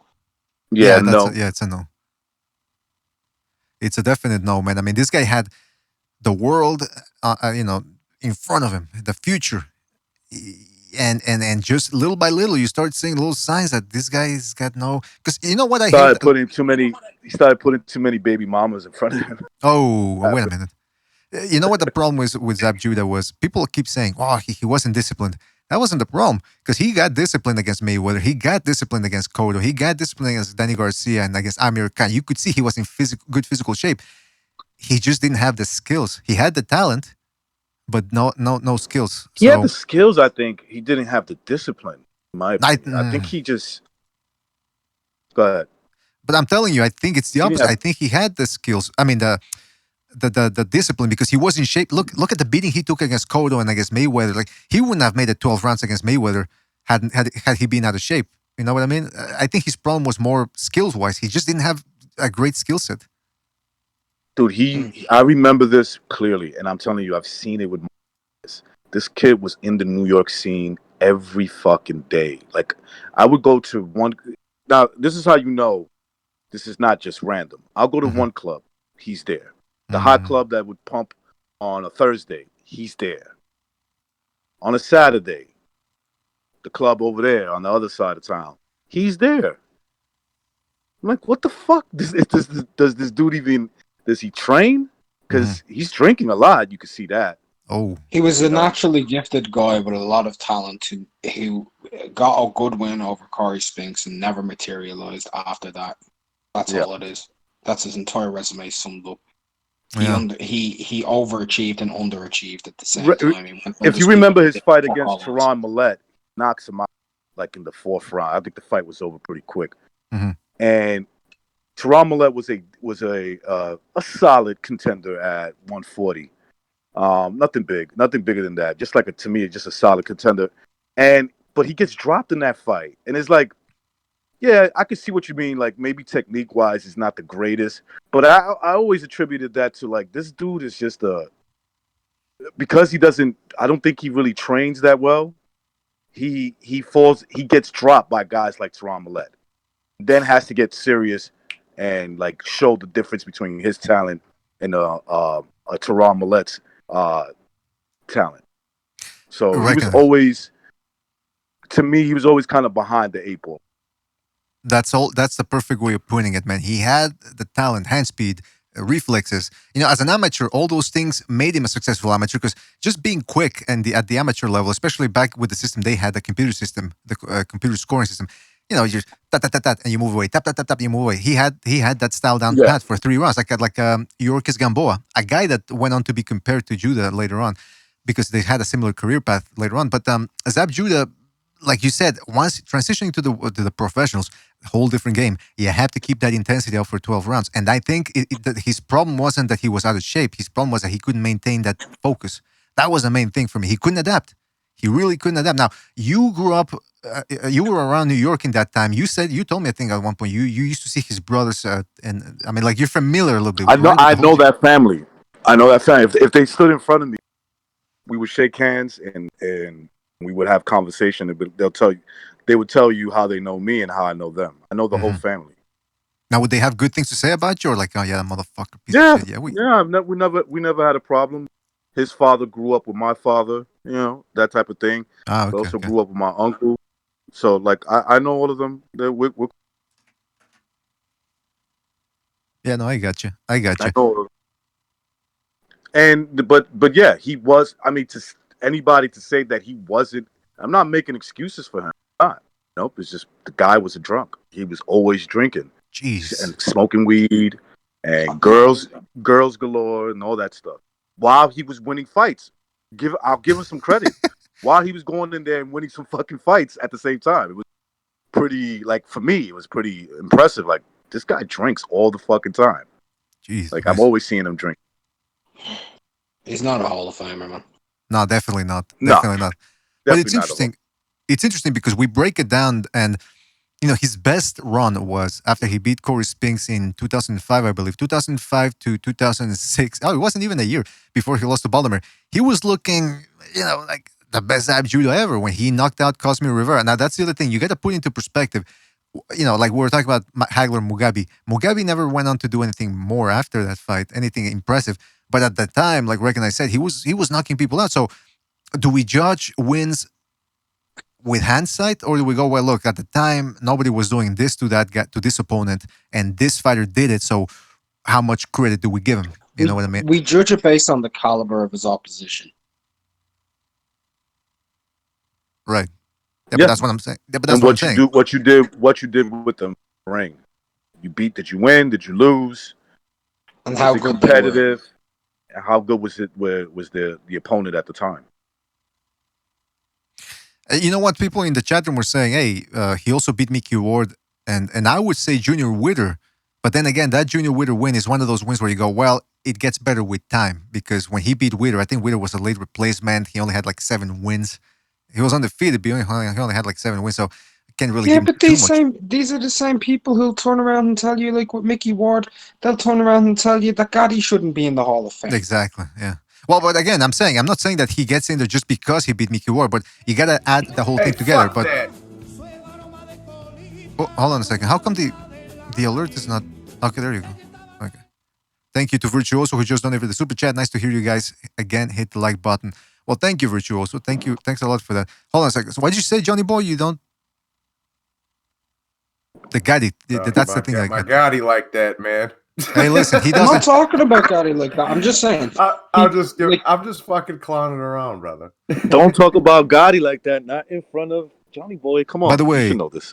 By the way, Gatti was Canadian, so I don't want to hear anything about this Italy thing. Nah. Hey. He was Mr. BDA's. He was Mr. BDA's big brother.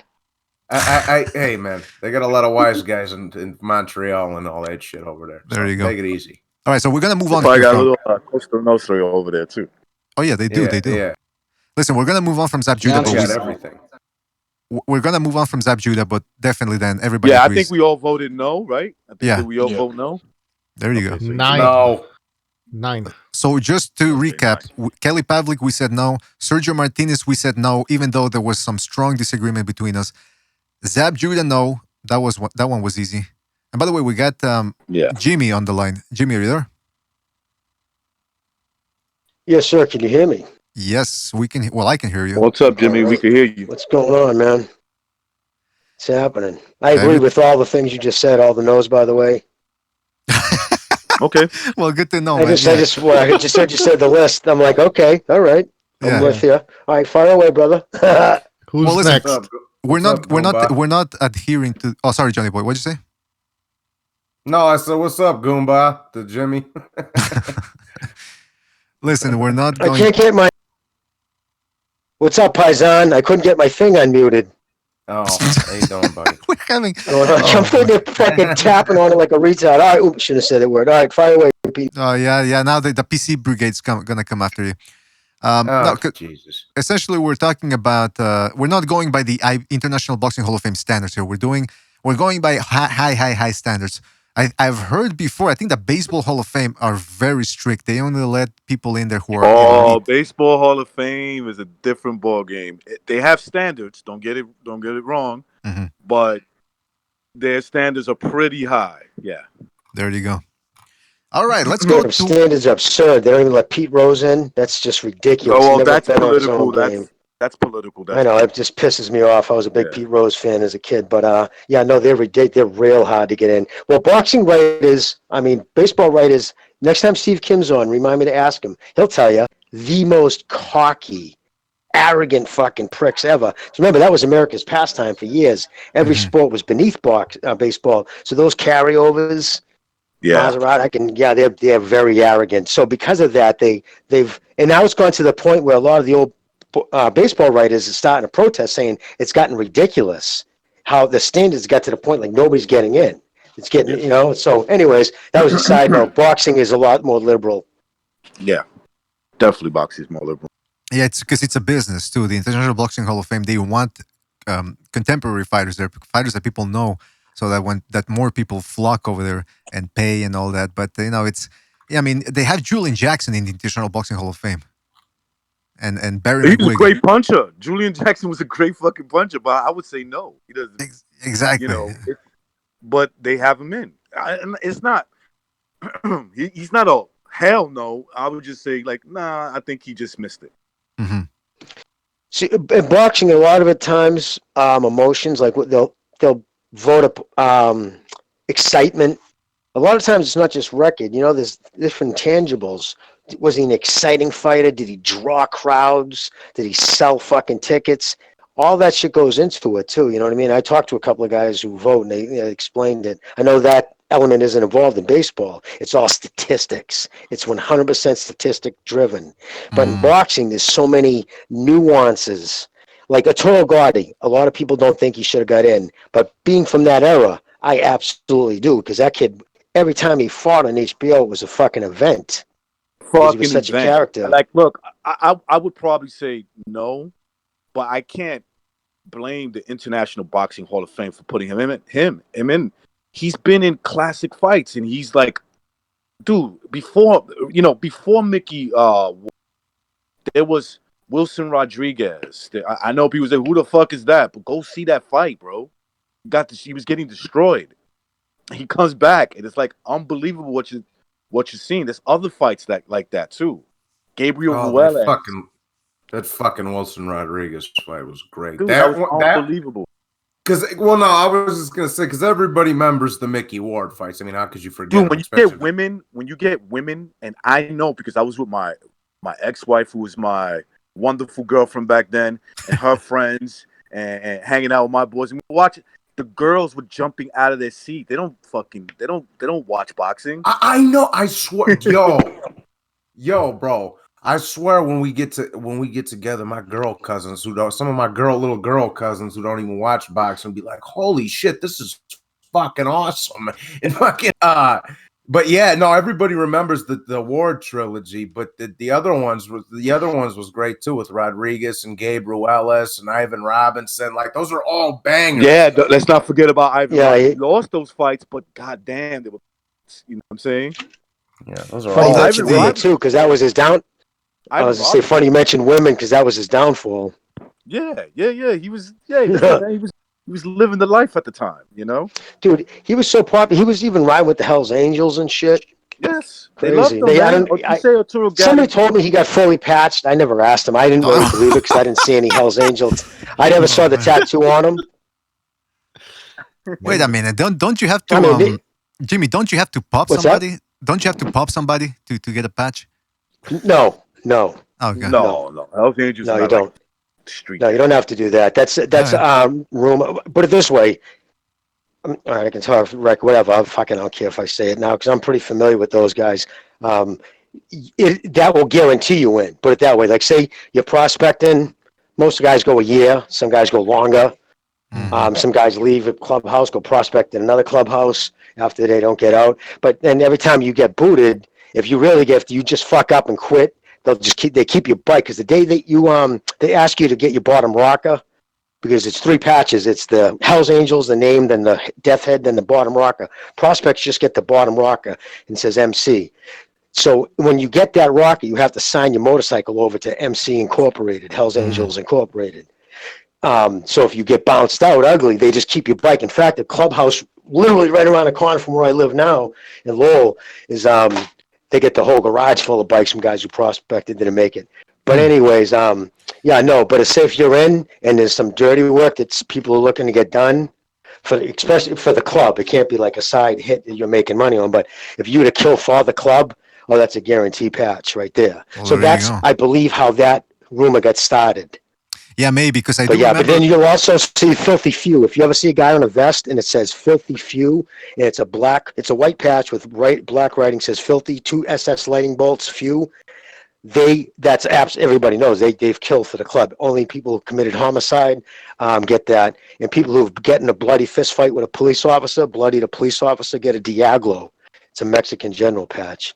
No, dude, I know all. I can tell you anything you want to know about DHAs, but Yeah, what I great Second yeah, Renaissance. second Renaissance, yeah, man, beating up All right, cops. What the fuck? But you know what? It's interesting. Yeah, because of that old story. Because Gatti used to hang around. He used to be walked to the ring by Chuck Zito. So I think that's why people were always speculating about that. All right, let's go with a contemporary fighter here. Because this one, I mean, I know it's a little bit more difficult with these guys because they still have a career ahead of them. But let's go with, because this one's an interesting one. Wizaksil Wangek, a.k.a. Sister Ketsorong Visay. Guys, what do you think? Yeah. Man, I mean, shit. So he's got win. He's the guy that ended Roman Gonzalez's reign as an undefeated, like one of the all-time greats at those little weight classes. He beat Francisco Estrada. He's got a win over him. He's got some solid wins, right? It's a weight class I don't really follow, but he stands out, so it must be for a reason. Shit. Yeah, he's already a borderline Hall of Famer to me. Like, yeah. Maybe gets in. What do you, Johnny? I know you follow him more. What do you think about Sorong Visay going in? Yeah, now. Look, bro, he's got fucking 2 great wins under his belt, or 3 great wins because he technically beat Chocolatito twice. The first fight could have gone either way, and I always tell people, bro, that first Chocolatito fight, Rungvisai fight, dude, that was one of the best fights in the past 5 years, bro. That was a fucking banger, dog. That was a good fight. Yep. Yeah, and but the thing is, he's got the wins over Chocolatito. He's got the win over Strike. I think he needs like one more really good win to cement it. Right. That's what I would say for Sorong Visay. All right. Because like I know you guys follow. I know that weight class, but I don't know it really well. But he stands out, so I always look at it that he must be really good. Well, I mean, he beat Gonzalez. Obviously, he beat Roman Gonzalez. You beat him. Yeah. You're really good. I would, you know what I would say? Let's say him and Estrada fight a third time because it's 1 apiece. You know, they have the rubber match. I say let's say if he beats Estrada again, he gets in there. How about that? Easily. He gets in easy, right? Yeah, easy money. I'm gonna say not yet. I'm gonna agree with Johnny. I'm gonna take his word for that more because he does follow him. So I mean, I know obviously I know of his obvious wins. So yeah, for me, you know, one more win like that. It doesn't have to be a fucking devastating knockout, just a good win. I think he gets in, or he defends his title, or he becomes a champion, defends his title for a nice long period of time. Something like that. Borderline. And he's not done yet, so he's like he I have to think about it too much, so no. That's his no. See, and it's kind of like Roy Jones too and Tarver, because speaking of that, because like Roy was pound for pound number 1 when Tarver clipped him. Correct. So, but does Tarver deserve to get in there though? You know what happened with Tarver? If you look at the history of that, then Tarver goes and loses to Glenn Johnson. Yeah. Remember Glenn Johnson? And he came back and he won. Came back and he beat him. But he did lose. Then he loses to Bernard Hopkins. I don't know. I don't know if he gets in now. Well, with Rungvisai, if you go by today's standards, depends on what you're looking at. Like, if he was fighting in the 1960s, no, they wouldn't even have looked at someone with, that kind of resume. But because you're going against your era, and if you really look at it, what are these guys doing? I mean, Terrence Crawford's dying on the vine. He's growing old, waiting to get a fight. It's not like, to me, I think he's trying, but some people might say differently. You get the PBC guy. Tell me one PBC guy right now who's even sniffing at the Hall of Fame. I don't see no one. Oh, shit, man. And they spent I'm gonna get $1 billion on that. You know what I would say? I would say the only one, aside of Pacquiao, obviously, but I would say the one that's right there for me is Porter. But for me, yeah, I was just saying. Yeah, that's funny. For me, yeah, me too. Yeah, for me, anyways, I can't speak, but that's the only other one that's on the fence there. You know what I'm saying? Yeah. Because Porter's willing to fight everybody. He's just willing to go in. Yes, that I would give. Yeah, you got to give props for that. But then again, though, he's kind of lost. Whether you agree with the losses or not, I agree. I agree with you. You know what I mean? Yeah, that's why at the top level, he hasn't come up on top. Look, I thought he beat. You know what I mean? Yeah, this is what I'll say, Jimmy. I thought he beat Keith Thurman. Right in my eyes, I see that fight. I see him as a win. The Earl Spence fight was real close, bro. He could have won that fight too. If he wouldn't have got winged there in the 10th round, he probably would have won it. Who are we talking about now? Who are we talking about now? Yeah, we kind of drifted off the Rungby side, whether he's a Hall of Fame or not. No, I think we said no. I'm sorry, Recognize. Go ahead. No, I think we've said no so far.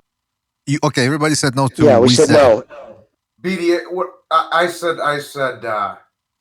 if Rungvisai got one more good solid win under his belt, like if he beat Estrada in a rubber match or something like that, then he gets pushed in. And what Jimmy was saying, he's a lot more deserving of some of these other ass clowns for getting in there because you got to go with your era, Right. Yeah. I was saying, like, compared to like today's era, these guys aren't fighting anybody. I mean, remember, think about it. The PBC was launched in 2015. This month, 5 years ago. Jeez. And we barely got, I don't even think we got, right? We haven't even got all the top. I mean, they just finally got around to having, like, the top welterweights fight each other. And by sitting on the fence for so long, the fucking they're ready to retire. They're over 30 years old now. These guys. Yeah. About these welterweights. Yeah, they're over 30. I can't believe it. It's like they wasted their times with these guys. Yeah. I think they're going to regret it later on in their lives after they retire. Oh, of course, brother. Of course. I'm telling you right now, because I know guys like that, guys who sniffed at greatness in boxing from the Lowell area, right on the cusp, and they just never fucking took it serious. And then, you shitting me? Well, guys who were really talented, Johnny Morris, and he just walked away from, ice hockey. He was drafted. He played for the New Jersey Devils, and then he just quit, wanted to go home after 2 months. And this was back in the 80s, so when fucking, it was crazy for an American kid. He was that talented. Dude, he can't shut up about it. He regrets it. But that happens all the time. You don't take your ability to the next level. You don't build your legacy. Mm-hmm. You fade away. Like Mickey, he's never going to go in the Hall of Fame. But I guarantee you, fucking 10, 15 years from now, that YouTube video will have 50, 60 million fucking views. Jimmy, and people still be talking about it. Every combat fan, every combat fighter will look at Mickey Ward and always have nothing but good things to say about it. That's an accomplishment of itself. You know what's that for? Like every group of people to look at you, and once they become, even if they don't know who you are, they become aware of you, and they like see your fights, and they'll be like, "Dude, I have nothing but respect for you." These guys are not like Mickey. I've heard you tell stories about Mickey Ward, and I'm like, yeah, that sounds right because look what he did as a pro. How he would take big dudes and fucking break their fucking teeth. You got to be, in order to make it as a boxer like that, you got to be like the type of guy that could kick everybody in your neighborhood's ass. That's what Mickey Ward was. And you think about that first fight, brother, right? That first fight alone. After fucking taxes and everybody got diced up, I'm telling you, one good week, one good summer and cocaine and a decent used car, and it was gone. Yeah. He was working full time up until the fucking 2 weeks before the fight. That's unreal, man. Yeah, those guys, I have tremendous respect for guys like that who work full-time jobs and at the same time are professional fighters. Sometimes they get asked for permission to go to fight for a fight. That we had Librado Andrade a couple of months ago, and he said that he was working at Jack in the Box as a professional. He would ask. He was the manager in one of those restaurants, and he would ask, the higher ups or whatever. Hey, listen, I'm gonna take the day off because I gotta go fight. It's like, what the fuck, man? It's tremendous respect. Tremendous respect. All right, I gotta say for Mickey, well, just real quick, he worked for Rhodes Corp. He just actually recently retired because of health reasons, obviously. But yeah, they were awesome, dude. They were one who sponsored him. If you ever look at his earlier fights, in fact, he was wearing a Rhodes robe when he came against Arturo. Rhodes Corporation. So they were wicked good to him, man. Really good to him. They always told him whatever time. But because he wasn't just a cement head. He actually, he ran a crew and he was the foreman on the job. So he really took it serious. So he wouldn't just abuse it like I'm gonna fucking take off more time than I have to. Yeah, that would have been it's a pain in the ass. Another guy like that, a current fighter who does that is Cancio, Andrew Cancio. I think he works as something in engineering, but like hands-on repairing electrical thing, I think. But he was talking about in a recent interview because people, after he beat Machado the second time, people were like, hey man, you can quit your job now and train full time. Now with this whole COVID thing, he said, oh, thank goodness I didn't quit because now since it's an essential service, he's still out there repairing electrical lines, I believe, or something like that. But he's out there working. So, sometimes if you like doing both things and if you get an easy enough job, you can maintain that. Now, let's go to, here's another fight. By the way, we're going to be opening up the phone lines here. So you guys can call in and let us know what you think about what we've done so far. Do you agree, disagree with our choices? Do you think we're being too strict with our bets? Too lenient? Yeah, or too lenient, not enough. Tell us. Let's go to Mikkel Kessler. This is a tough one again. This is going to be a tough one for me. I don't know about you guys. Right, so I think I heard Johnny Boy say no. Yep. Nah. Yeah. Nah. Come on. I need to hear something here. He beat. No, me, no. That's a big fucking no for me, no. Now, I got to ask you guys. He didn't have a reign, right, as a champion? Well, he did sort of. Recognize. What do you think, man? Yeah. I think I see Recognize being quiet there.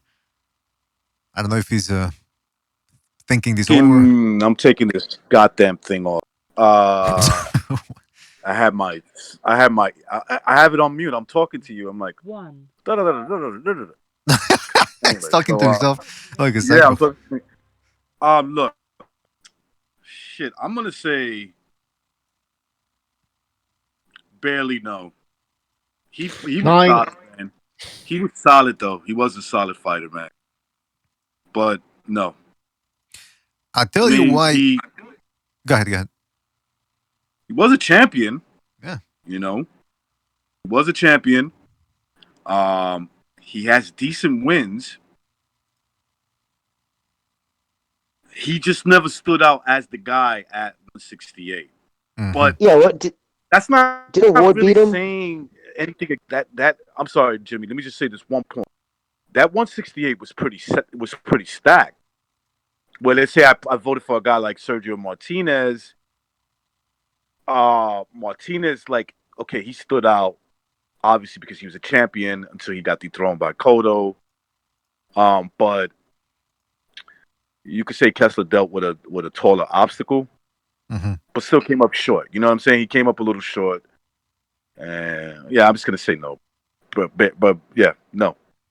Oh no, take it easy. But it's interesting because Fuck no. It's interesting because there was a time back in 2005 where this was pre-YouTube and all that stuff, and I would read about him in Ring Magazine and in the message boards, and people were like, "Yo, there's this guy in Denmark beating people." He beat up a guy title holder by the name of Manny Pacquiao, who was a pretty tough puncher, but at the time. But then again, you guys remember the super middleweight division was considered like in between light heavyweight and middleweight as a division. Yeah, wasteland essentially. So when Mikkel Kessler beat this guy, people were like, all right, he stopped him. Let's see what else he can do. Then he beat up Eric Luca. And prior to that, he outboxed Anthony Mundine, who was on a pretty good run himself pretty quick and pretty fast and a good mover. And Kessler outboxed him, so people were like, "Whoa!" Then he beat up Eric Lucas, Marcus Bayer. Yeah. He knocked out Marcus Bayer. So that run was pretty impressive at the time. Then he lost the big one against Calzaghe, rebounded a little bit, lost against Andre Ward in an upset. It was an upset at the time. He did beat Carl Froch, even though when I was watching the fight live with no sound on, by the way, I thought Froch edged that fight, but hey, it is what it is. So he's got the wins over Froch, those three guys I mentioned to you, actually four guys.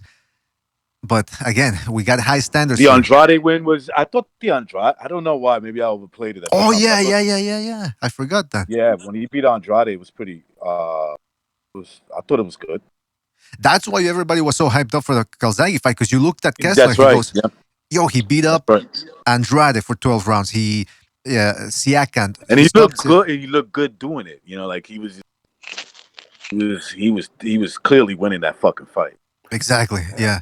So that's why I do respect Joe Calzaghe for that win.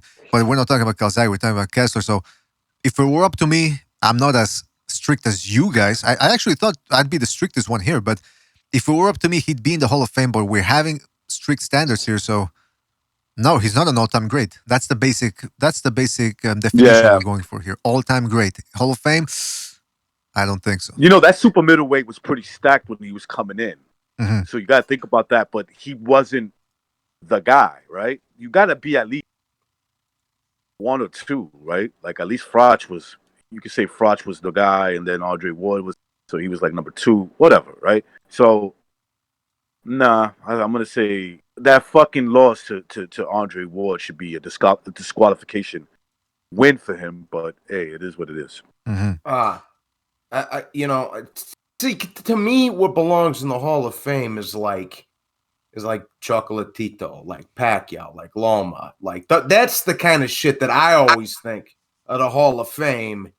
You know, I mean, because if you're fucking like Cotto and maybe Bradley and shit like that's the kind of that's what I always thought of dudes like Zab Judah. Nah, man, come on, nah, fucking. Right. Unless they got to be a great fighter to get in there. That's the way I always thought it should be. Now, if a guy gives you a million wars in the ring and all the fans loved them and remembered them, like Gatti or like Carmen Basilio or Mickey or somebody like that, that's cool too. But for me, it should just be like the top guys of each era. Mm-hmm. By the way, shout out to Steven Schneider from a while back. He gave a super chat. I forgot to name him. He says, shout out to the panel and thanks for the shows. Shout out to you, Steven Schneider. Always appreciate your contributions and always appreciate you listening and supporting the show. Thank you for that. Yeah, you guys are right, man. I mean, Bay Area is saying Loma, but not Sergio. I agree, man. I would put Sergio in there, but Lomachenko, yeah, he's definitely. I think Lomachenko gets in already for me too. Yeah, he already gets in, man. I mean, everything. Yeah, of course. You'd have to. Just what he's accomplished so far. He fought. Yeah, I think that, like Steve said, 12 out of 15, first 15 fights were against current or ex-world champions. You know what I mean? What the fuck? Yeah. Hey, you little cocksucker, Bay Area. I said I was on the fence about it, bro, with Sergio Martinez. So calm down, Bay Area. They didn't see it our way. Like I agree with Bay Area. Calm down. They don't see it as fucking Martinez is a shoe-in Hall of Fame. Okay, you know what? See, I'm kind of on the fence with him.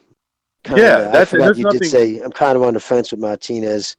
I don't like it. I don't like how fucking. Just so that we have somebody on the shit. I think you paid him fucking money. Yeah. Yeah, homeboy didn't want none of that, bro. He said, nah. Nah, fuck that. He ain't the only one. He's not the only one. Well, Froch said, remember when Froch was asked? He said, what, Triple G? No, you swerve him. You don't fight him. Punches like a mule? No, you want no part of him. That's what he said, you know? You know what really fucking frosts my ass is how fucking Carl... Yeah, you know what really fucking frosts my nuts is when fucking Carl Froch, after the fact that he's been retired for 3 or 4 fucking years, now he's talking about, I would have fucking kicked Golovkin's ass. Well, bitch, go sit the fuck there. Cobra my balls, you're a fucking garden snake. Yeah, he got crucified on Twitter for that. A lot of people, I saw the tweets, they really drilled him for that. That was ignorant. To first fucking say when you have the opportunity, when you're still fighting, before you retire, you make comments about, no, you don't fight him. You swerve him. And then after you retire, that's just a punk move. Yeah, that's a punk move. And, if it'd be one thing if Carl Froch was like, I think Golovkin's a hell of a fighter, blah, blah, blah, blah, blah, blah, blah, blah. I wish we could have got it on, etc., so forth, respectful about it. But no, he's like, oh, no, I'd fucking slap the shit out of that guy. Like, This is stupid fuck. You know what he's doing? He's looking at the fucking Triple G who just fought Darianchenko. You know what I mean? That's what he's talking about in his head. He's like, oh yeah, blah blah blah. But he's not talking about the 2014 or the one who fought Lemieux, who fucking shattered his face with that fucking jab. Now listen, guys, we have been having very high standards. We haven't even put somebody in that, yes, he's getting into the Hall of Fame. So let's put somebody in there that I know we're not going to have any problems with or any disagreements with. Manny Pacquiao. Didn't we say Loma? Manny Pacquiao, of course. Yeah, obviously Pacquiao. Carried in. Yeah. No. I want to be edgy. Go ahead. Say no. There you go. He doesn't get in. Ridiculous. You know why he doesn't get in? Because he's anti-homosexuality? He fought a catchweight with Miguel Cotto. That's it. He's anti-gay. Pacquiao's the type of dude, if he was across the street, he would just pull the whole Hall of Fame over to him. He's that type of level. You know what I mean? He's going in on the carpet. He's a guy because you don't even have to think about it. He fought Miguel Cotto at the catchweight. Doesn't count. Fought him at a catchweight. But you know what? That's what I was saying earlier. It's like, technically, if you want to break down everybody's record, you can always say, who did he beat? Who did he beat? Who did he beat? This guy was this. This guy was that. This guy was too small. This guy had small hands. This guy didn't have a big dick. Shut up. Yeah, you can overanalyze anything. You can overanalyze anything. And Manny Pacquiao, let's face it, Hall of Famer, man, for sure. It sounds like my ex-girlfriend when I was younger. You know, like he has a big one, but he has. BDA, pull the list back up real quick. You got it zoomed out just for a second. It's there. Oh, okay. Of all the guys we mentioned that don't get in, I'd say on that list right there, I'd say Martinez deserves it the most. But we mentioned Sorong too. So that's right. Sergio Martinez, I said yes, but it was 3 against 2, so we have to abide by democracy. And then Sirsuke Sorongvisai, a.k.a. Wizaksil Wangek, we all agree, one more win, he gets in. Kessler, borderline no, but it was a fantastic career, but just not extraordinary. Let's put it that way. Yeah, let's put it that way. You got great careers, and then you got extraordinary careers, and that's what we were aiming for here, extraordinary. Dude, if you guys know how many people try to get into boxing and like they never even get a fucking name. They don't even get their name mentioned. Like to get to that level, bro, it's an accomplishment. But exactly. The fucking Hall of Fame is like for the elite, the elite level where there's standouts. These guys stand out at the elite level. So that's a different ballgame. By the way, guys, the phone lines are open. So if you want to call in, go ahead. I'm gonna do, call in, challenge us. Come on, let's go.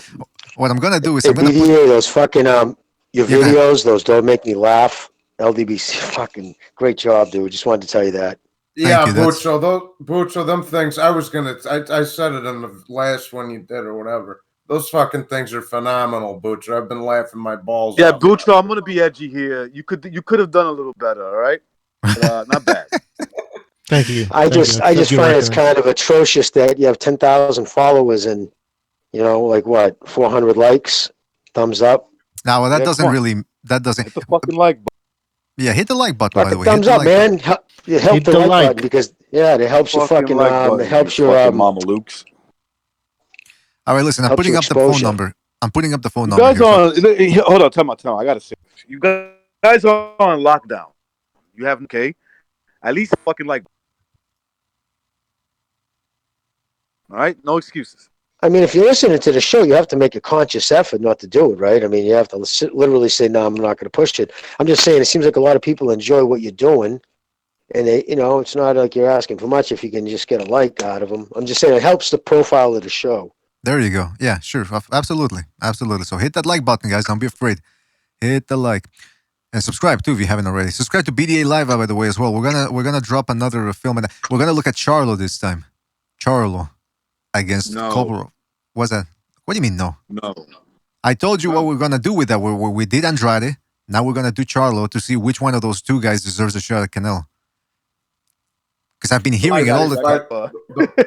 Neither one of them. All right. I thought you would say, you know, what the fuck did he? No, hell no. All right. Listen, we gotta move on here. We gotta move on. Another name. Okay. Who am I gonna pick here? Who am I gonna pick?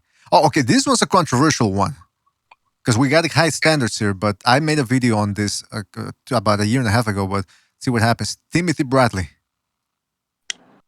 Yes, for me. That's Yeah. Undisputed 140. Was he a unified or undisputed? I think unified. No, he was a Yeah. unified 140-pound champion. He beat Junior Witter in England. Devin Alexander. He also beat Kendall Holt. Goes up to Kendall Holt was a decent he was a solid contender at one. You know, he was at that time. Don't forget he beat Lamar Peterson. Yep. Manny Pacquiao.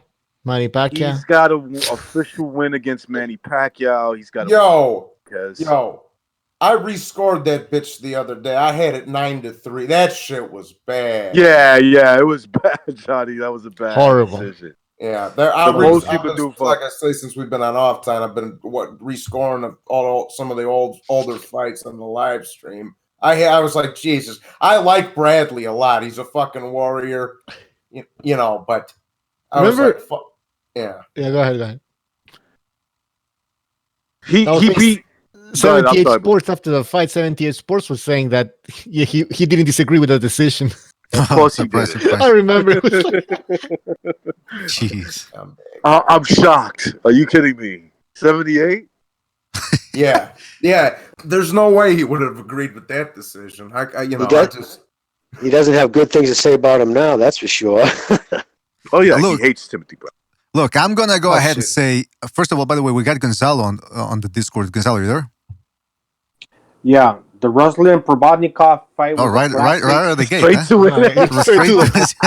How you doing? How you doing, BDA? How's your family? How you doing? Is everything all right? We keep the flow going. I know. We keep the flow going. Exactly. Go ahead, Gonzalo. Go ahead. Hey, how's it going, BDA? All right, guys. Yeah, I just woke up. Anyways, he only lost 2 times to Manny Pacquiao, and he got that one draw against Diego Chavez.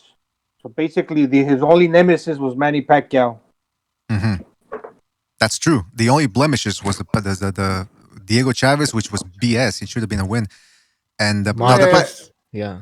And whoever scored that Bradley Marquez fight for Marquez should be slapped in the back of the fucking head. It was a close fight, but I thought Bradley really won the fight. You know? Yeah. It was close. I had it like 8-4. I didn't think. I don't think I disagree with that. I agree with that scorecard. 8-4. He also beat a prime Devon Alexander. To me, Timothy Bradley's a sure Hall of Famer. Yeah, me too. I like how Gonzalo calls Devon Alexander Devon. It's like a fucking black prostitute or something. Right. Hey, Devon. Yeah. Devon. Yeah, maybe you're right. Yeah. I don't know. Yo, Gonzalo, Devon. Gonzalo, just call him Xanax Alexander. That's come on. Now, wait a minute. I'm going to have to time you out for that, man. I'm going to have to time you out for that. You went too far. Oh, come on. I say yes. Everybody says yes then. Jimmy, what about you, man? Jimmy, go ahead, Jimmy. Timothy Bradley, yes, I would, because just I don't know. I didn't find it, believe it or not, other than the Provorov fight, a lot of his fights to me were kind of on the duller side. Because, well, then again, I'm just an addiction to if they don't have bangers, but you look at everything like you said as a whole. I mean, the only real blemishes were against the guy we're saying is an absolute shoo-in. Other than that, right? I mean, he took his business, and especially going by today's standards, what these guys are doing. Yes, Bradley's a yes for me. By the way, before we continue, shout out to Project Jab, who donated a couple of minutes ago. I'm hard to keep up with this. He says, love the topic, guys. Keep them coming. Well, thank you, Project Jab, for your contribution. You keep the BDA cause going. All right, so everybody's saying yes. All right, fantastic. Now this is something I can get on board with, man. Now you guys are on my level here. Text. All right, hold on a second. Timothy Bradley. I mean, come on. You guys said it. Wins over Kendall Holt, who was very dangerous. He upset Junior Witter in his hometown in England. Yep. Yeah, he stopped an old Casamayor, but it's still a name. He also beat Lamont Peterson when Peterson was undefeated. Like you guys said, Pacquiao. I mean, yeah, come on. It's Jesse Vargas undefeated. I think he's like, I know he's kind of like underrated in terms of like talking about him, but like if you look at his fucking resume, it's like, yeah, this dude, he did his thing. Like he's in there. He's got two huge he's an all-time wins. great, but he's like underneath that. Just underneath the all-time great guys. Yeah, he's a fucking hair, just a hair underneath that, bro. Yeah. Just a cunt hair underneath those guys. And let me tell you, man, this guy, let me tell you, no, because seriously, two big wins. Okay, you want to take away the first Pacquiao fight? Fine. One win over a legit Hall of Famer. Marquez. Marquez, I mean, like, even if you take the Pacquiao, you deduct the Pacquiao loss, I don't blame anybody if they do. But if you do, he's still left with Marquez, who's an ATG. We can all admit that. I mean, yeah, he's an all-time great. And a whole bunch of fucking tough fighters like Lamont Peterson, Timothy, what's his name, Kendall Holt, Nate Campbell, even though he was stopped too early. Jesse Vargas, Jesse Vargas, Prodovnikov. I mean, yeah, for sure. Yeah, he's in there. He's in there. You may as well just throw Cotto in there as long as you're at it, Mr. BDA. Shut up! You don't tell me what to do. God damn it! I'm just making a suggestion. You're here for 10 minutes. You're telling me how to run the fucking show. Get the fuck out of here. He's been here 10 minutes. Here's one guy I know Johnny Boy's going to say no to. And this is one that I don't know why people don't talk about this guy anymore. Rafael Marquez. Who is it? Come on. Juan Manuel Marquez's younger brother. I don't know if you're saying come on for the right reasons. I know who he is. You know that guy. No. No. No. I'm not interested in dissecting his career. He beat that American guy. What's his name? I forgot already. With the toothpick legs.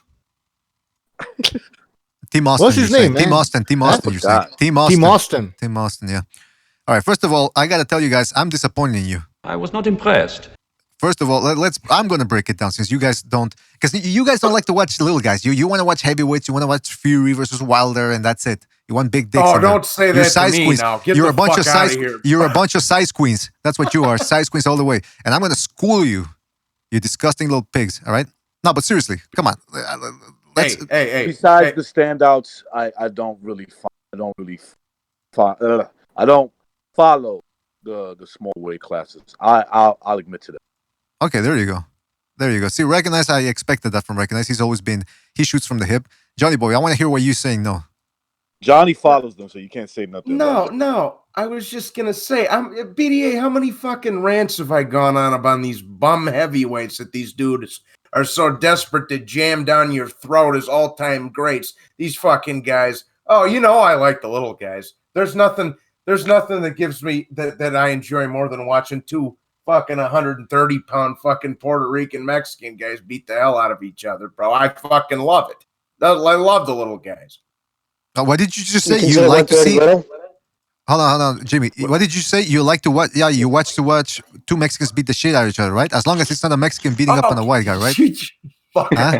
Is that what it is? I like it. I know. I got you. I like when Mexicans fight each other. Stop turning everything around. You're so damn touchy. I'm playing. I like when Mexicans fight each other. Oh yeah. Recognize likes it. Yeah, he's gonna admit it. All right, sorry, Jimmy. You were gonna say something.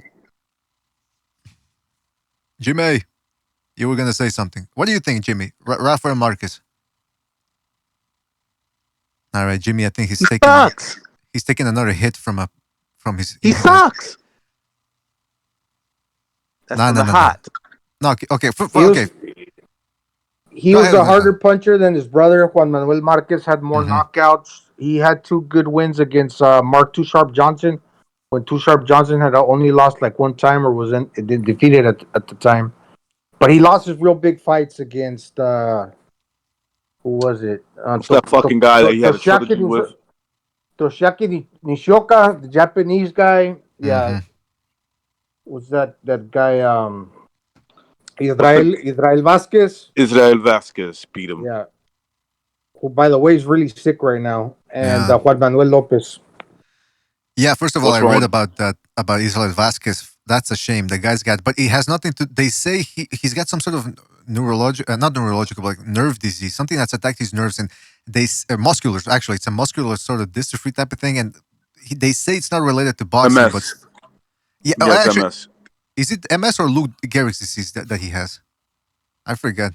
I don't know if they're in the same field, like the like the coronavirus and the regular flu. I don't know if it's like that, but I would think so because it affects your nerves, right?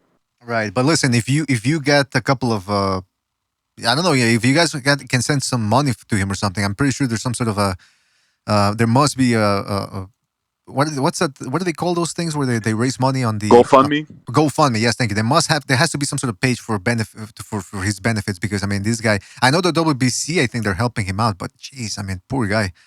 But I remember the WBC helping out what's his name?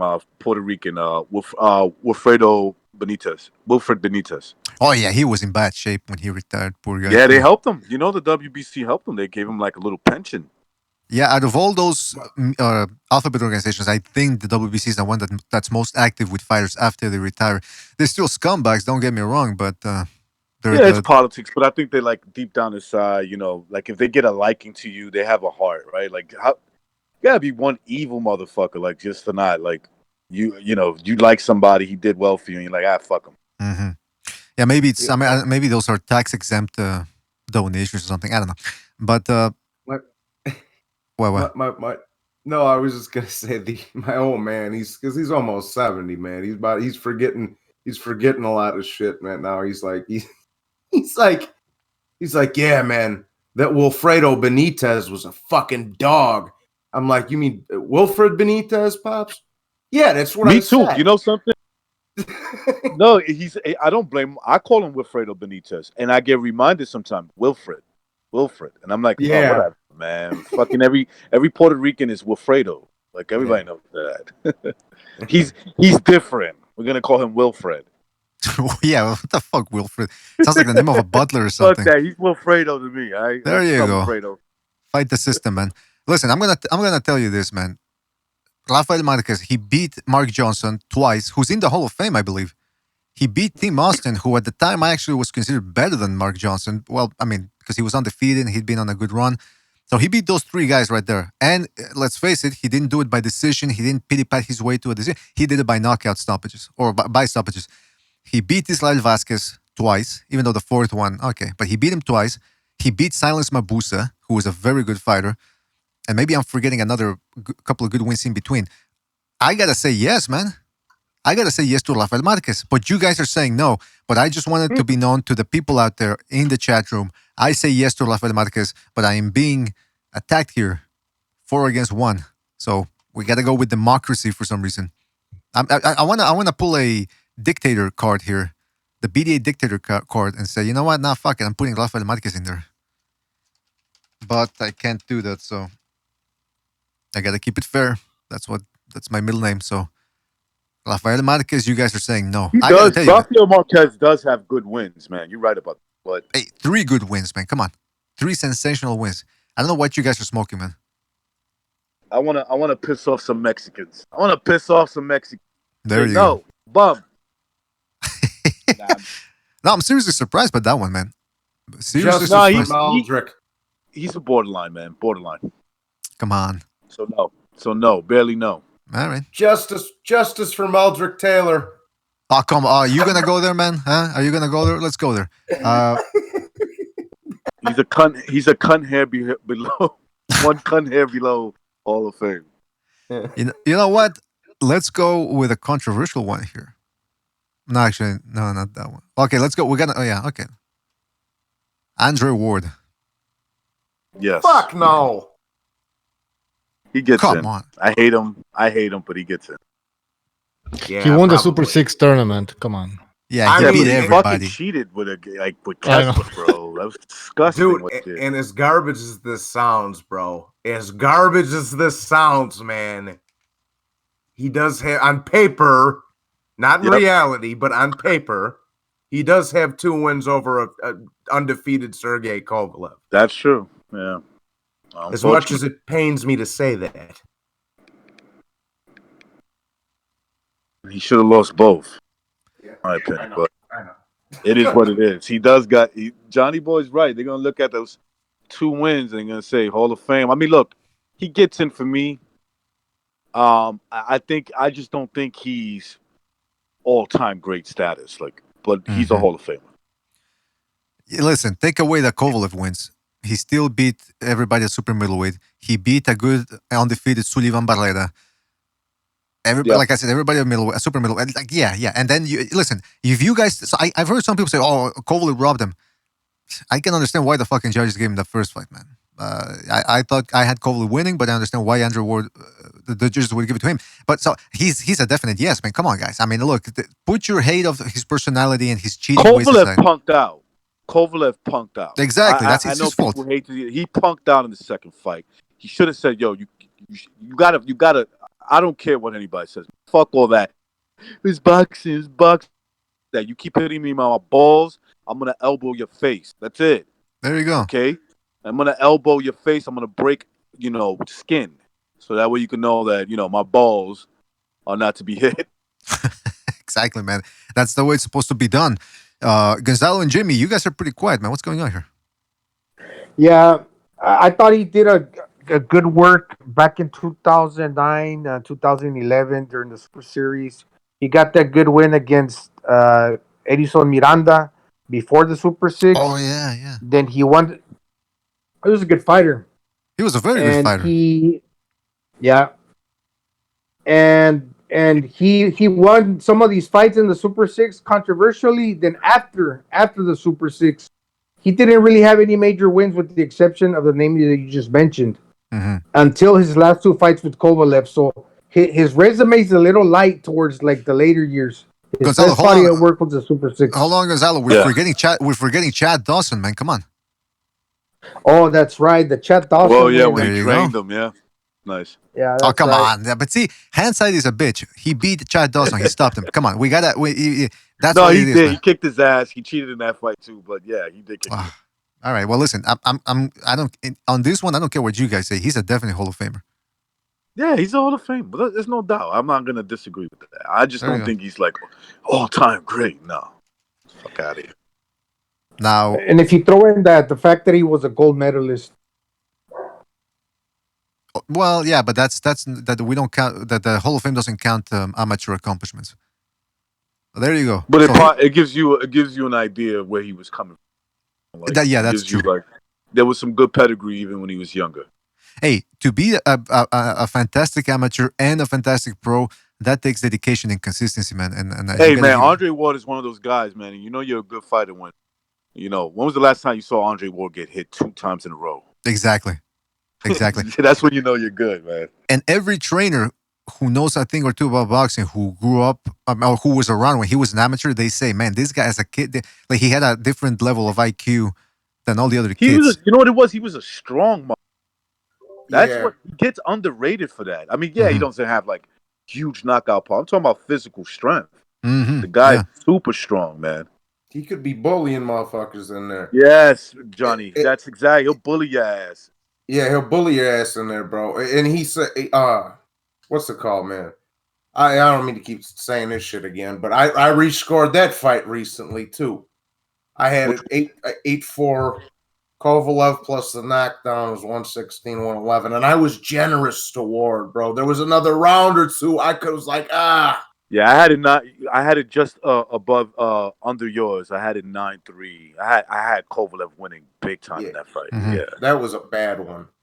Yeah, that was one of the worst decisions I've ever seen. Probably the worst. Yeah, it's up there. It's up there for sure. Hey, by the way, guys, the phone lines are open, so call in. Let us know your thoughts on this list that we Give got a going so call. far. Come on, call in. Okay, I like so the here's argument. the list we got so far. Guys who are not making it in our Hall of Fame extra high standard list: Kelly Pavlik, Sergio Martinez, Zab Judah, Wizak Wangek, Mikkel Kessler, Rafael Marquez. Now, the logic here is that you have to be exceptional, so that when you hear the name Sugar Robinson, you go, "Oh yeah, absolutely, top 10, top 100 fighters of all time." That's what we're talking about here. If you gotta think about like Kelly Pavlik, okay, here's the thing: we disagreed on Martinez.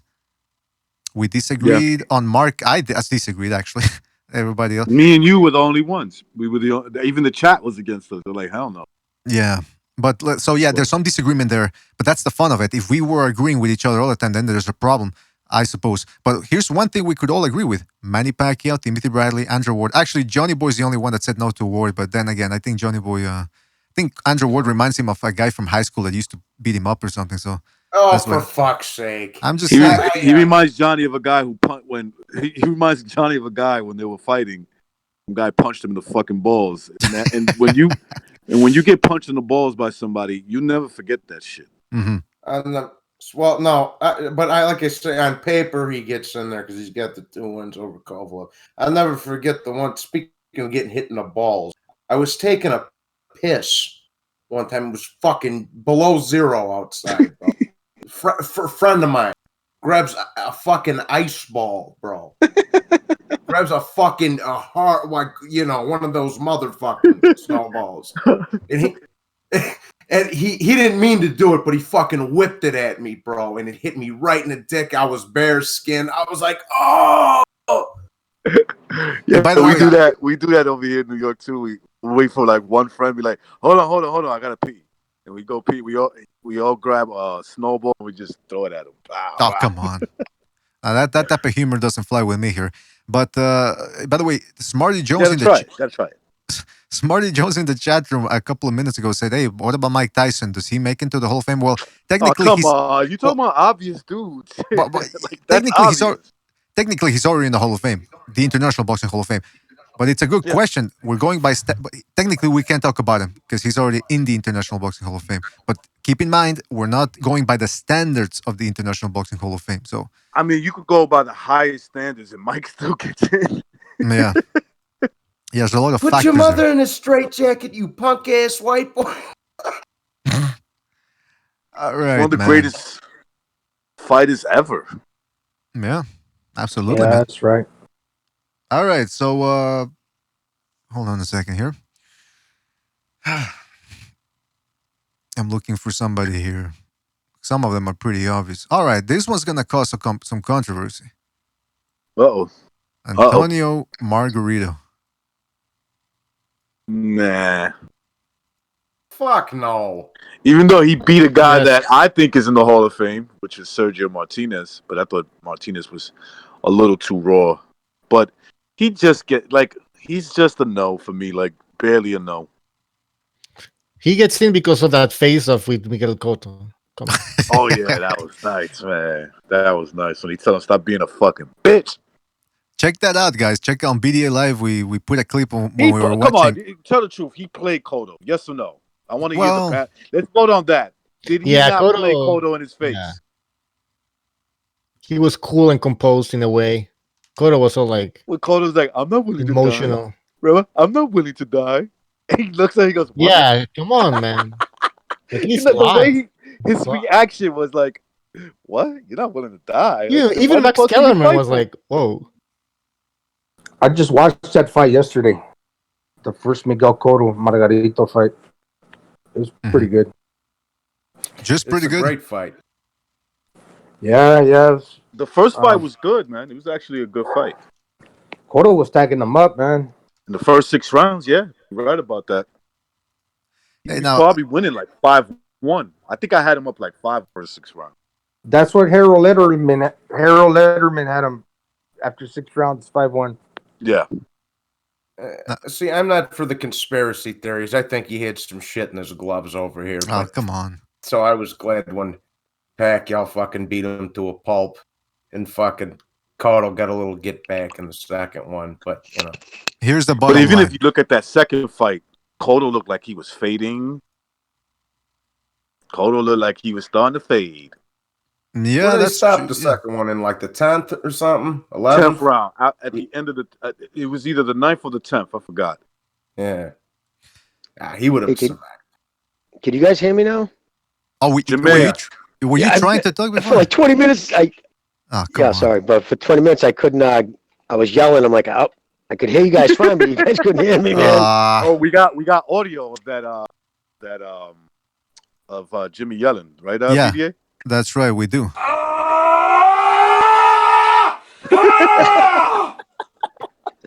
Well, I was gonna say what. Can I tell you the one thing about Cotto, man? It really bothers me because I like Cotto. He's been in some wars, man. Never mailed it in, but no one can tell me by the time he fought Canelo, he was just going through the motions. He didn't give a fuck.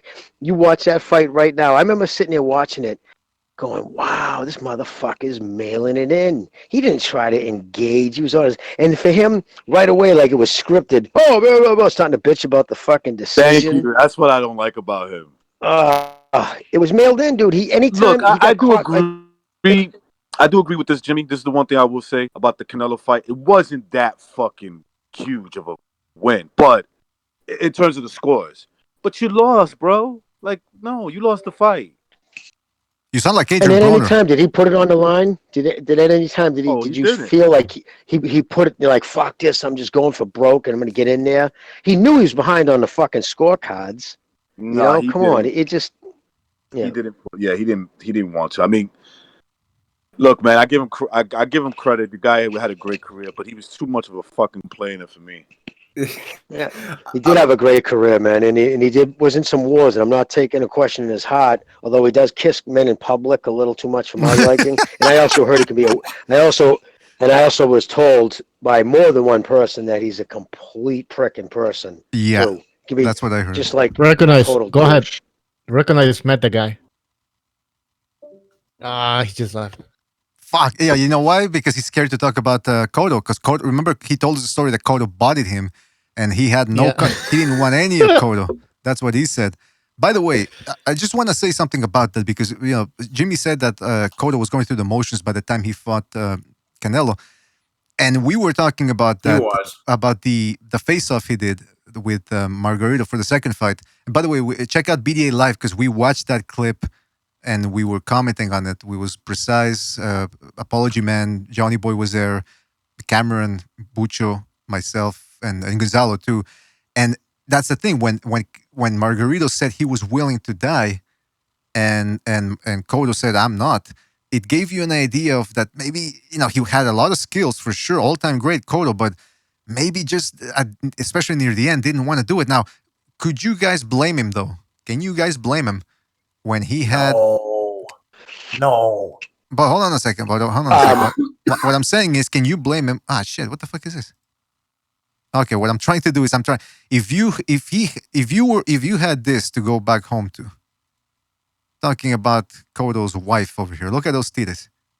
Look at those titties. Wouldn't you want to stay alive as well and not die in the ring? I'd be sucking on them fucking things like a Tootsie Pop.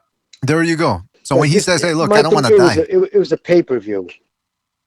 You know what I mean? what? Like to go out, like don't mail in a pay-per-view. That just bugs me. You know what I mean? Yeah, but look at this. He's got this to go home to. Look at those titties, man. Come on, you'd stay alive. Are they real tits? No. Are they real? What do you guys I can't think? see it, but I doubt his wife. I think I remember she doesn't have. Yeah, those are bolt-ons. Nah, those are bolt-ons. That's what they call them in the industry, bolt-ons. And they're fucked up too, because when you're fucking them, right, it depends on where they had to put them in. You can see the scar underneath. That always skews me out. The ones that get them on the nipples. The one to get them on the nipples, and then sometimes, right, the whole tit will fall into the side of their arm in the back. You can see, I've had some horror shows with chicks with fake tits, some like strippers and shit. Just grosses me out, man. I'd rather have a chick with just some subtle titties. You know what I mean? I want no big old fucking fake fun bags that look all deformed when they're naked. Yeah, absolutely. I agree. Tits are for kids anyways. I'm an ass, man, but because you can always buy bolt-ons, man. You can't fuck with the pooper. Well, I'm still a kid for a couple more years anyway. Beautiful set of tits. How about you let me see? Let me see. No, it's they do a psychological test. It's like for some reason some men are tit guys, some guys are ass guys. I like ass and legs myself. Jimmy, you know what I always tell everybody? I says the best is a little bit of everything. That's really the best. Right. The best is the face, the tits, the ass, the lips, the eyes, of course, you know. The best is a little everything. Put it right between your tits. Let's go. You fucked my tits, came all over my fucking face. Yeah, Jimmy, is that's audio from one of the strippers you fucked, man? What the fuck? It's too much, man. Too much. Man. Fucking Jimmy. Speaking of nice. Let's move on. And Margarito, we said what? No. Let's move on. Wait, I mean, did everybody say no? Or? Yeah. All right, so yeah. I mean, listen, if we don't have Sergio Martinez, who had better wins than Margarito, then we're not going to be putting Margarito in there. One win over Cotto, Kermit's in Tron, Joshua Clottey. I mean, the good wins, but listen, we're talking exceptional here. So hold on a second, I'm writing it here. Hold on. So Antonio Margarito, we said no. Entertaining fighter to watch though. But hey, Jimmy, didn't you say you heard he was a prick too, like Cotto? Cotto, I heard was a prick. Yes. What about Margarito? I heard Margarito. No, yeah, I heard Margarito's the type of dude he'll just punch you in the face. Like he's one of those dudes. He's a mean cat. Like I don't know if he's cool to people, but I heard he can be mean. Like he won't hesitate to whack you. Well, you can't blame him. But he's supposed to fucking. Oh, I'm sorry. Am I talking over Gonzalo? I can't even hear you. Oh no, sorry, Jimmy. Oh, there Go you ahead. go. Sorry.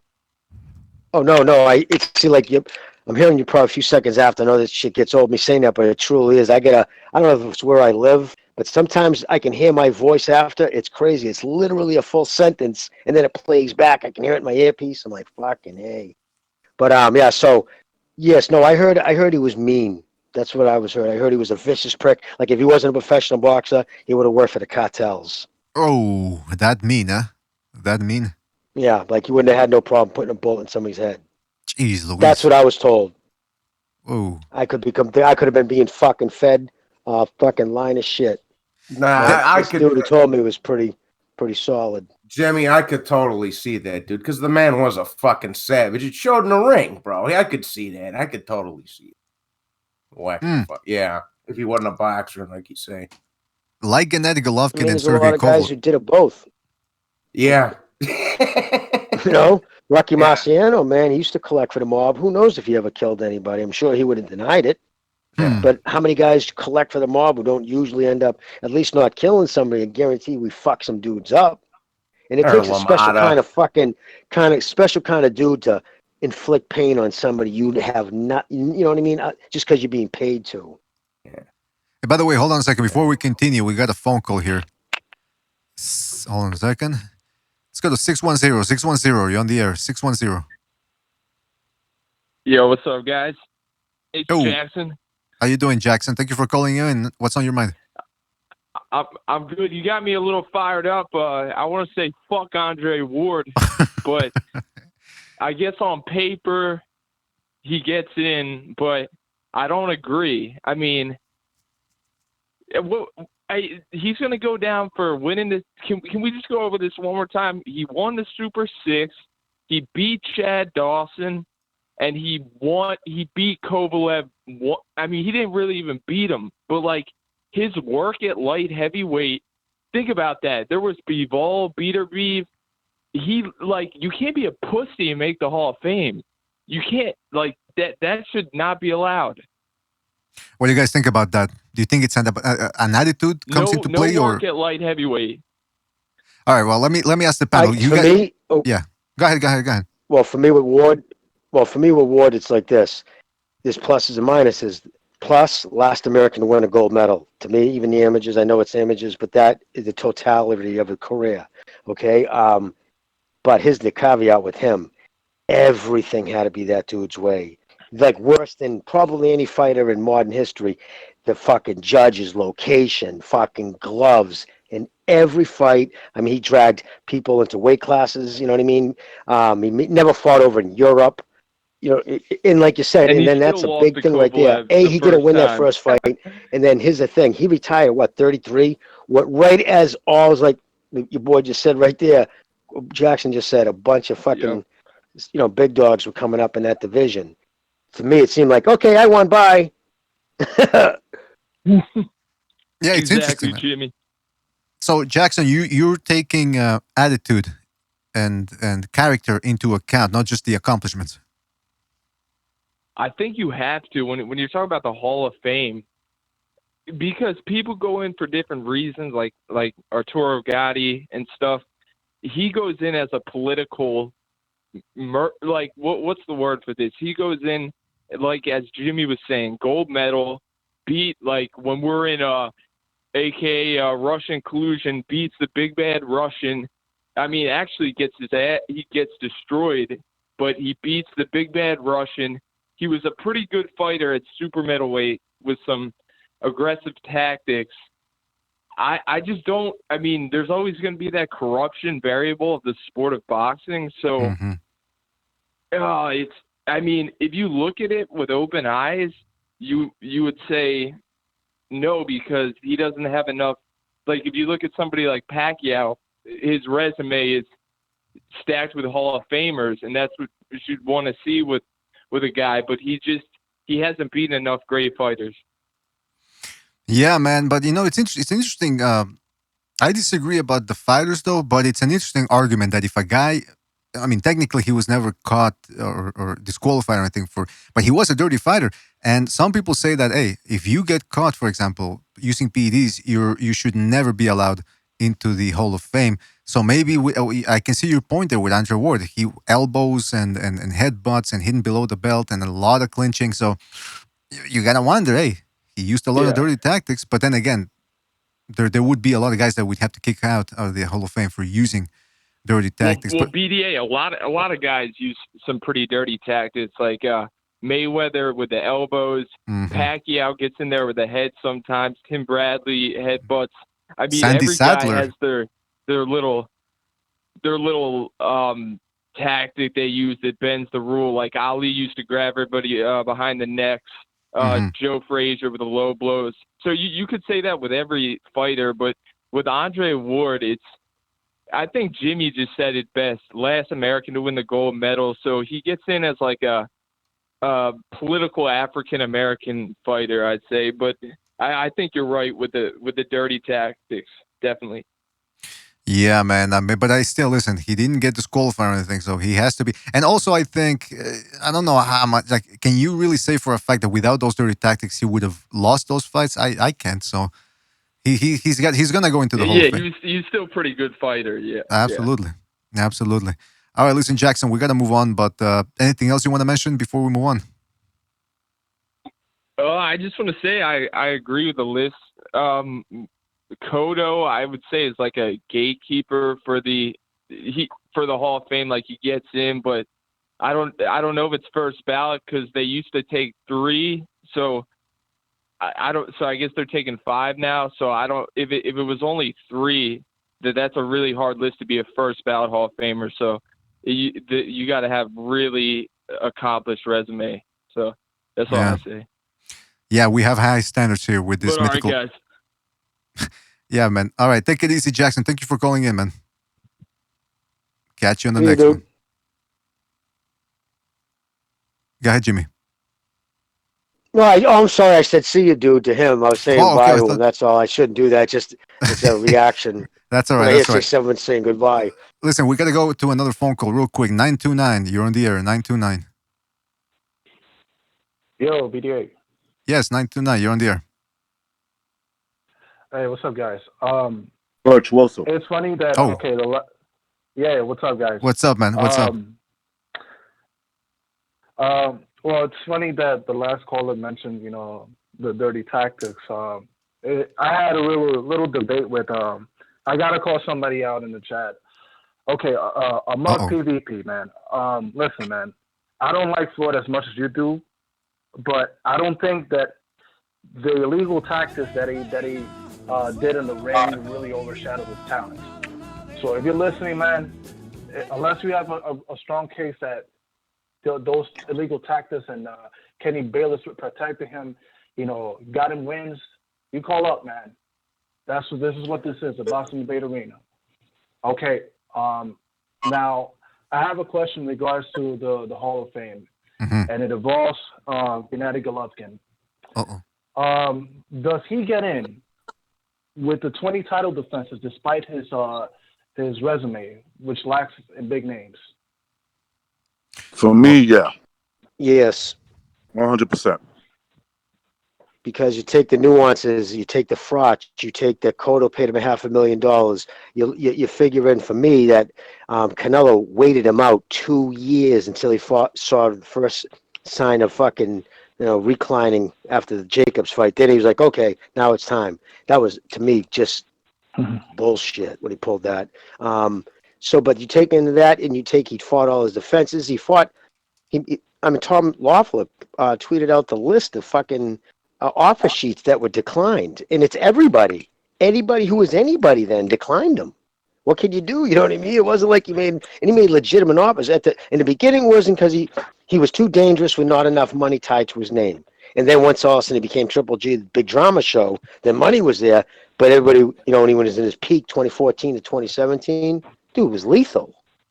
In that period, 2013 to 2017, everybody ducked him, That including run, Canelo. Those years that you just mentioned, Jimmy, those 2014, 2017, gets him into the Hall of Fame.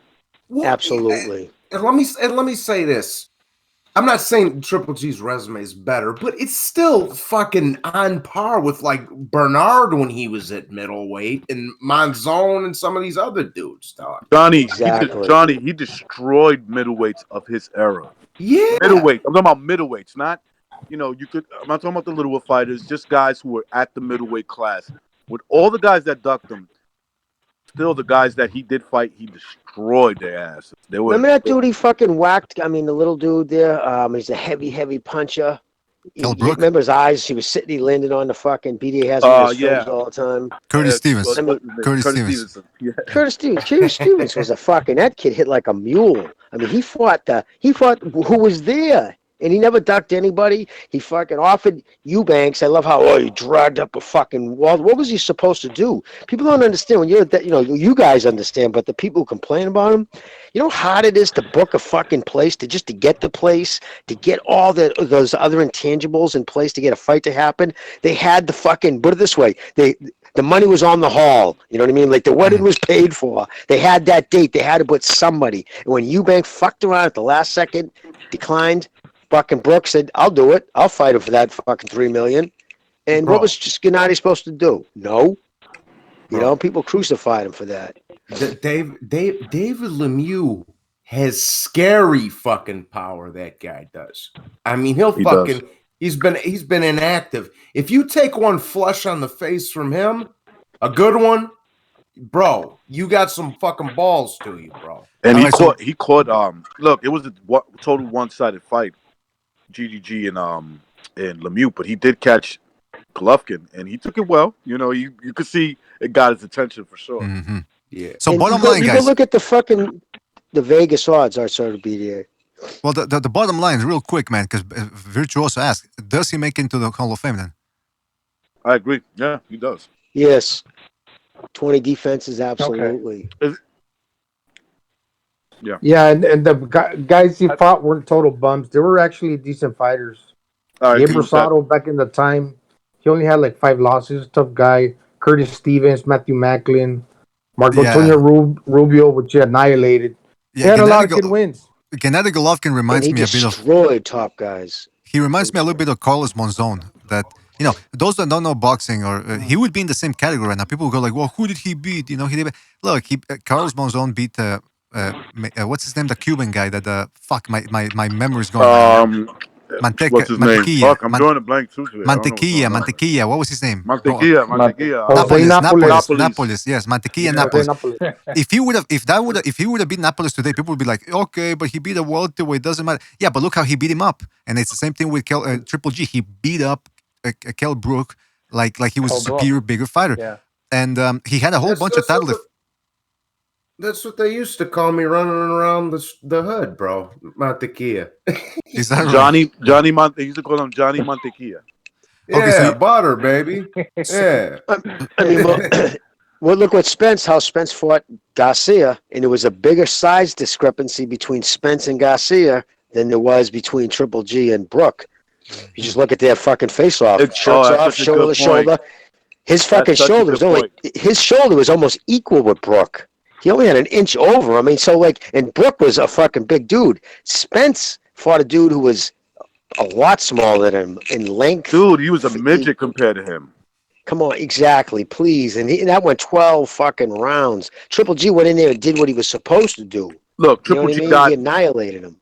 Real quick, Johnny, Jimmy, Triple G fights Brook, who goes up in weight, stops him in 5 rounds. He breaks his face.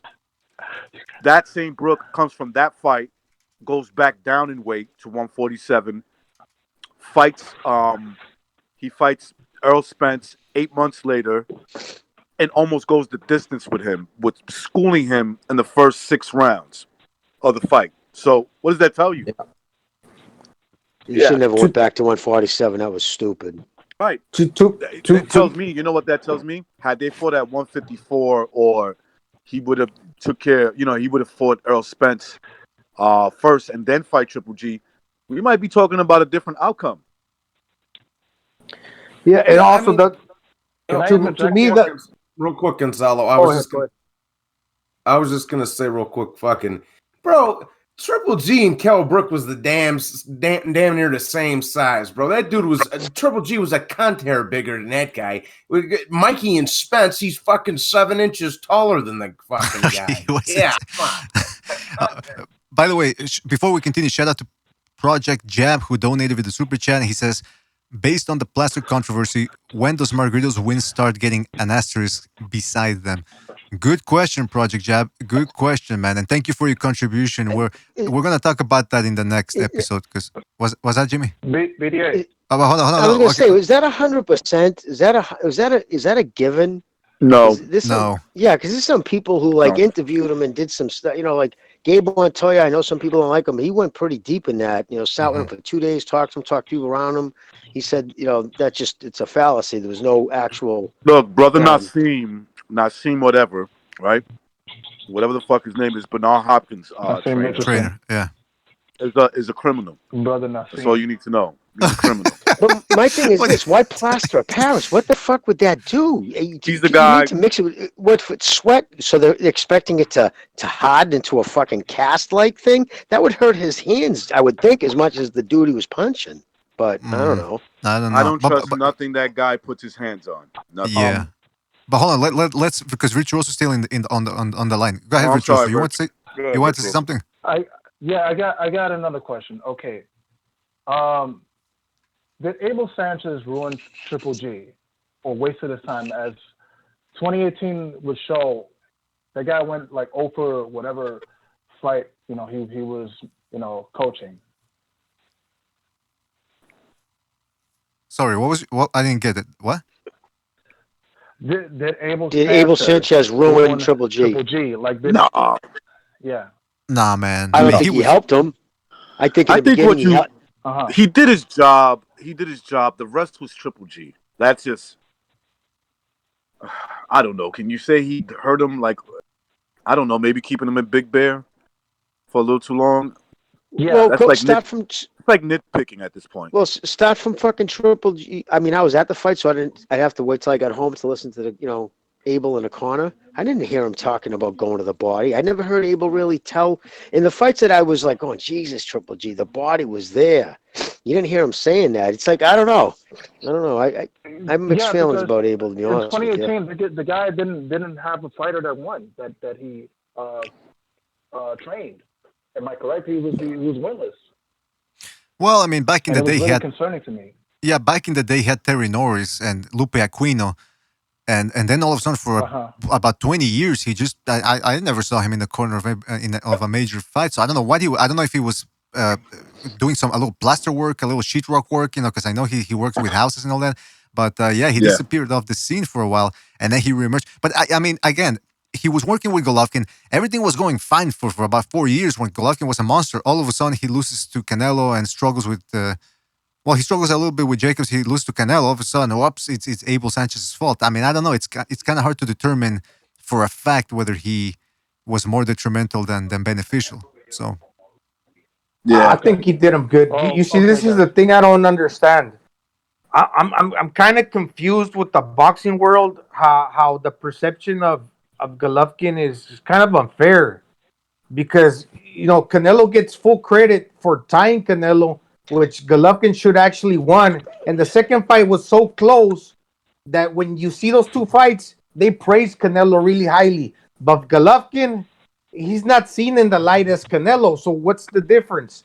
I think out of those two fights, the one that comes out on top, if you computate both of them together and you would just give like your opinion on those two fights, I would say Golovkin, he comes out on top. But that's not how it actually comes out when you score him, because he gets a draw, then he lost the second one. So why does Canelo get put on a pedestal for those two fights, but Golovkin doesn't? And I think you bring up great questions, but we know what that's about. That's the politics of boxing. Yeah. He's more. Yeah. Canelo's more. Look, Canelo's younger. He's got a bigger fan base attached to him. Even though Triple G has a pretty big one himself, but it's a political thing. It's not really, and I think this is what you're saying. I don't think it really has to do with what happened in the ring between them, but because he's the political A side, they're gonna overpraise him. I totally agree with what Gonzalo said. If you take those two fights combined, Triple G won. He won. And who won more in which fight? Who won clearest? Right. Without a doubt, I think in that first fight, it wasn't even open for discussion. Triple G won that fight. The second fight, I think, could be a draw. Myself. Look, somebody may accuse me of being a Triple G fanboy. Okay, fine. But in both fights, I thought Triple G won. But I will admit that the second fight was very close. Very close, exactly. But the first fight, undeniable, Triple G won that fight. Absolutely. Everybody. And if you look, people have tweeted it out. Every single, even reporters who normally weren't for Triple G. I mean, Dante's Boxing Nation, Ego, the whole LDBC trade, Triple G won. So if that doesn't fucking tell you, and they hated that motherfucker. And they all said he won after the fight, because I saw the interviews. It was E News. He went around and he asked, all the usual suspect. I was expecting them all to say, oh, fucking, yeah, it wasn't a draw. Canelo won. Nope. Every one of them, to a man, was like, nah, Triple G won that fight. So I didn't hear anybody besides Julio's, father there, the fucking Cesar. He said he thought Canelo won. But nobody, no writer, Kevin Lowell also, that fucking pinhead. Him and Junior's father. Those are the two dudes who said Triple G lost. I'm sorry. Go ahead, Virtuoso. Go ahead. Go ahead, Virtuoso. No, see, that goes to show the power that Canelo Alvarez, wields. I mean, I thought it was preposterous when he won one of the scorecards against Mayweather when he lost virtually every round. I mean, that was he drawed in one of the scorecards. Like there was new fuckery around. There's no way he drawed with Mayweather. All right, listen, Virtuoso, we got to move on, but excellent questions. You made some excellent points yourself, man. Thank you for calling in, and call back on the next one, all right, man? Yeah. All right, happy to do so, man. Take care. All right, take care, man. Very good Virtuoso. Question. You know what? That point by Gonzalo was very, very good, man. If you think about it, Canelo tried to box Golovkin in the first fight, and it did not work out at all. He lost that fight. Then he said, you know what, let me go at him. And even then, it was a very, very close fight. So how much more, head to head, how much more better can you say Canelo has an advantage over him? And I say none, man. I mean, now you could make the argument. If you was looking for an excuse to give it to, if you're coming from it as, I'm looking for an excuse to give it to Canelo, that fight was the excuse, right? Mm-hmm. So that's how the media treated it. Like, oh, he beat the most dangerous guy. They wanted the American public wanted Canelo to win. There's no doubt. Well, most of the media, even the second fight, gave it to most of them down the line was Triple G or Canelo. I mean, as a draw. Very few guys actually gave the second fight. Reporters gave it to Canelo. But the way I look at it is this: Triple G hands down beat the first fight. That was, to me, it wasn't even up for discussion. In the second fight, okay, it was close, but who was the one who was rocked? And no time in that second fight was Triple G rocked the way Canelo was in the 10th. Canelo went back to his fucking he didn't know. He was on fucking cloud, man. When he walked in right away, Renuso, you all right? You all right? Look at me. His eyes weren't give him credit focusing. for that, man. I give him so much credit, Canelo. I don't want to take like everything away. Like for the dude to stay composed and not lose his shit and get dropped, it's just amazing. It's just amazing ability, and I give him credit for that. But dude, he's that round, that round you're talking about, what made it amazing to me, and why I say Golovkin won that fight. Reynoso, right before that happens, tells him, stop trying to knock him out. And I'm sorry, if anybody's ever been in a boxing gym, that's the one thing your corner doesn't. The only time they say it is they're afraid you're going to get knocked out. Which round was that? That's what they're saying. Which round was that when The they told 10th round. 10th round? I think it was the 9th round going into the 10th. Okay. Going into the 10th. Yeah, but he rocked him in the 10th really good. He was right before the bell. Boom! Like he was rocked. You can tell just the way you can tell when somebody's body, the way they react to a shot. Without a doubt, he was rocked. And yeah, but Canelo, and I was told this by people who know too. Think about it. He's a Vegas wet dream, dude.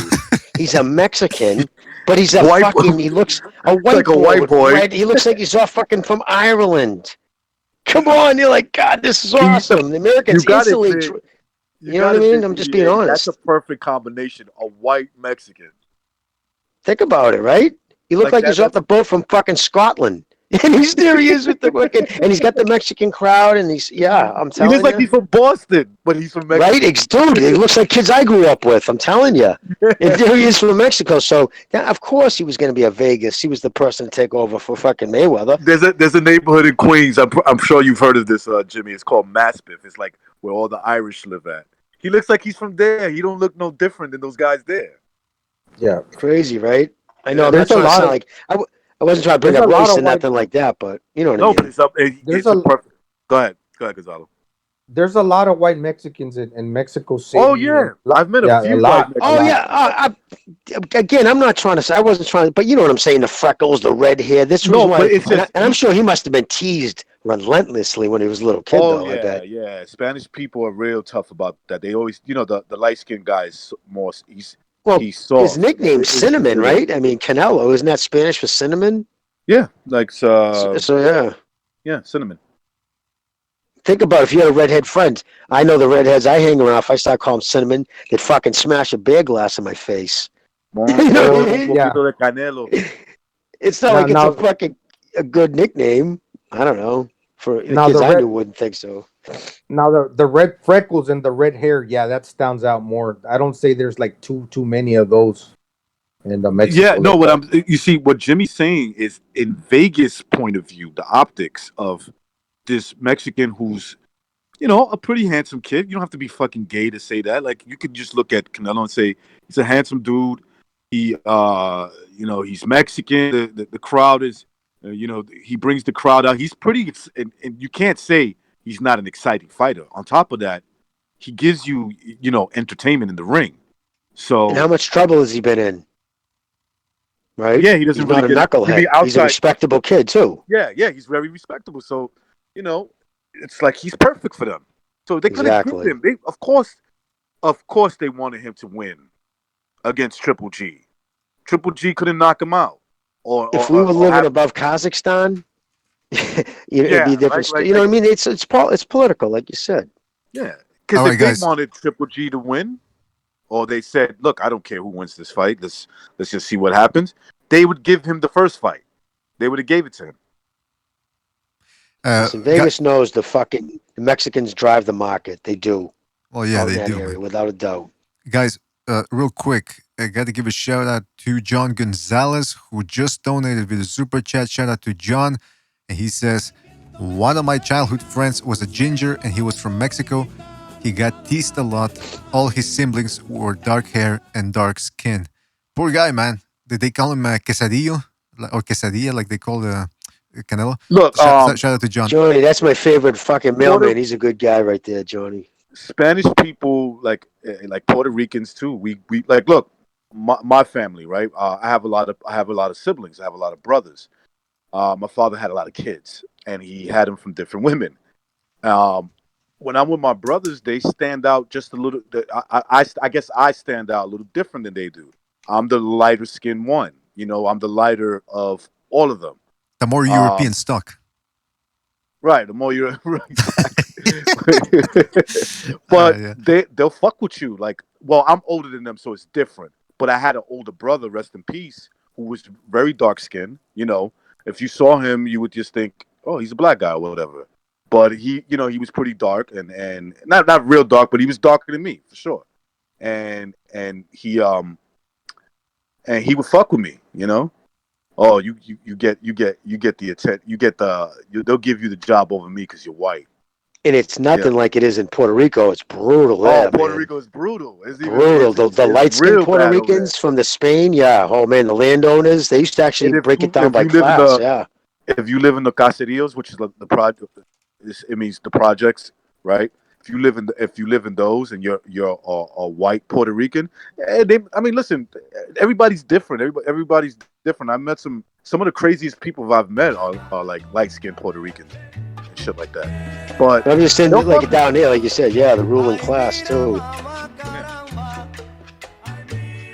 No, sorry, just a little My music friend for the Marcus ambience. Rios. Oh.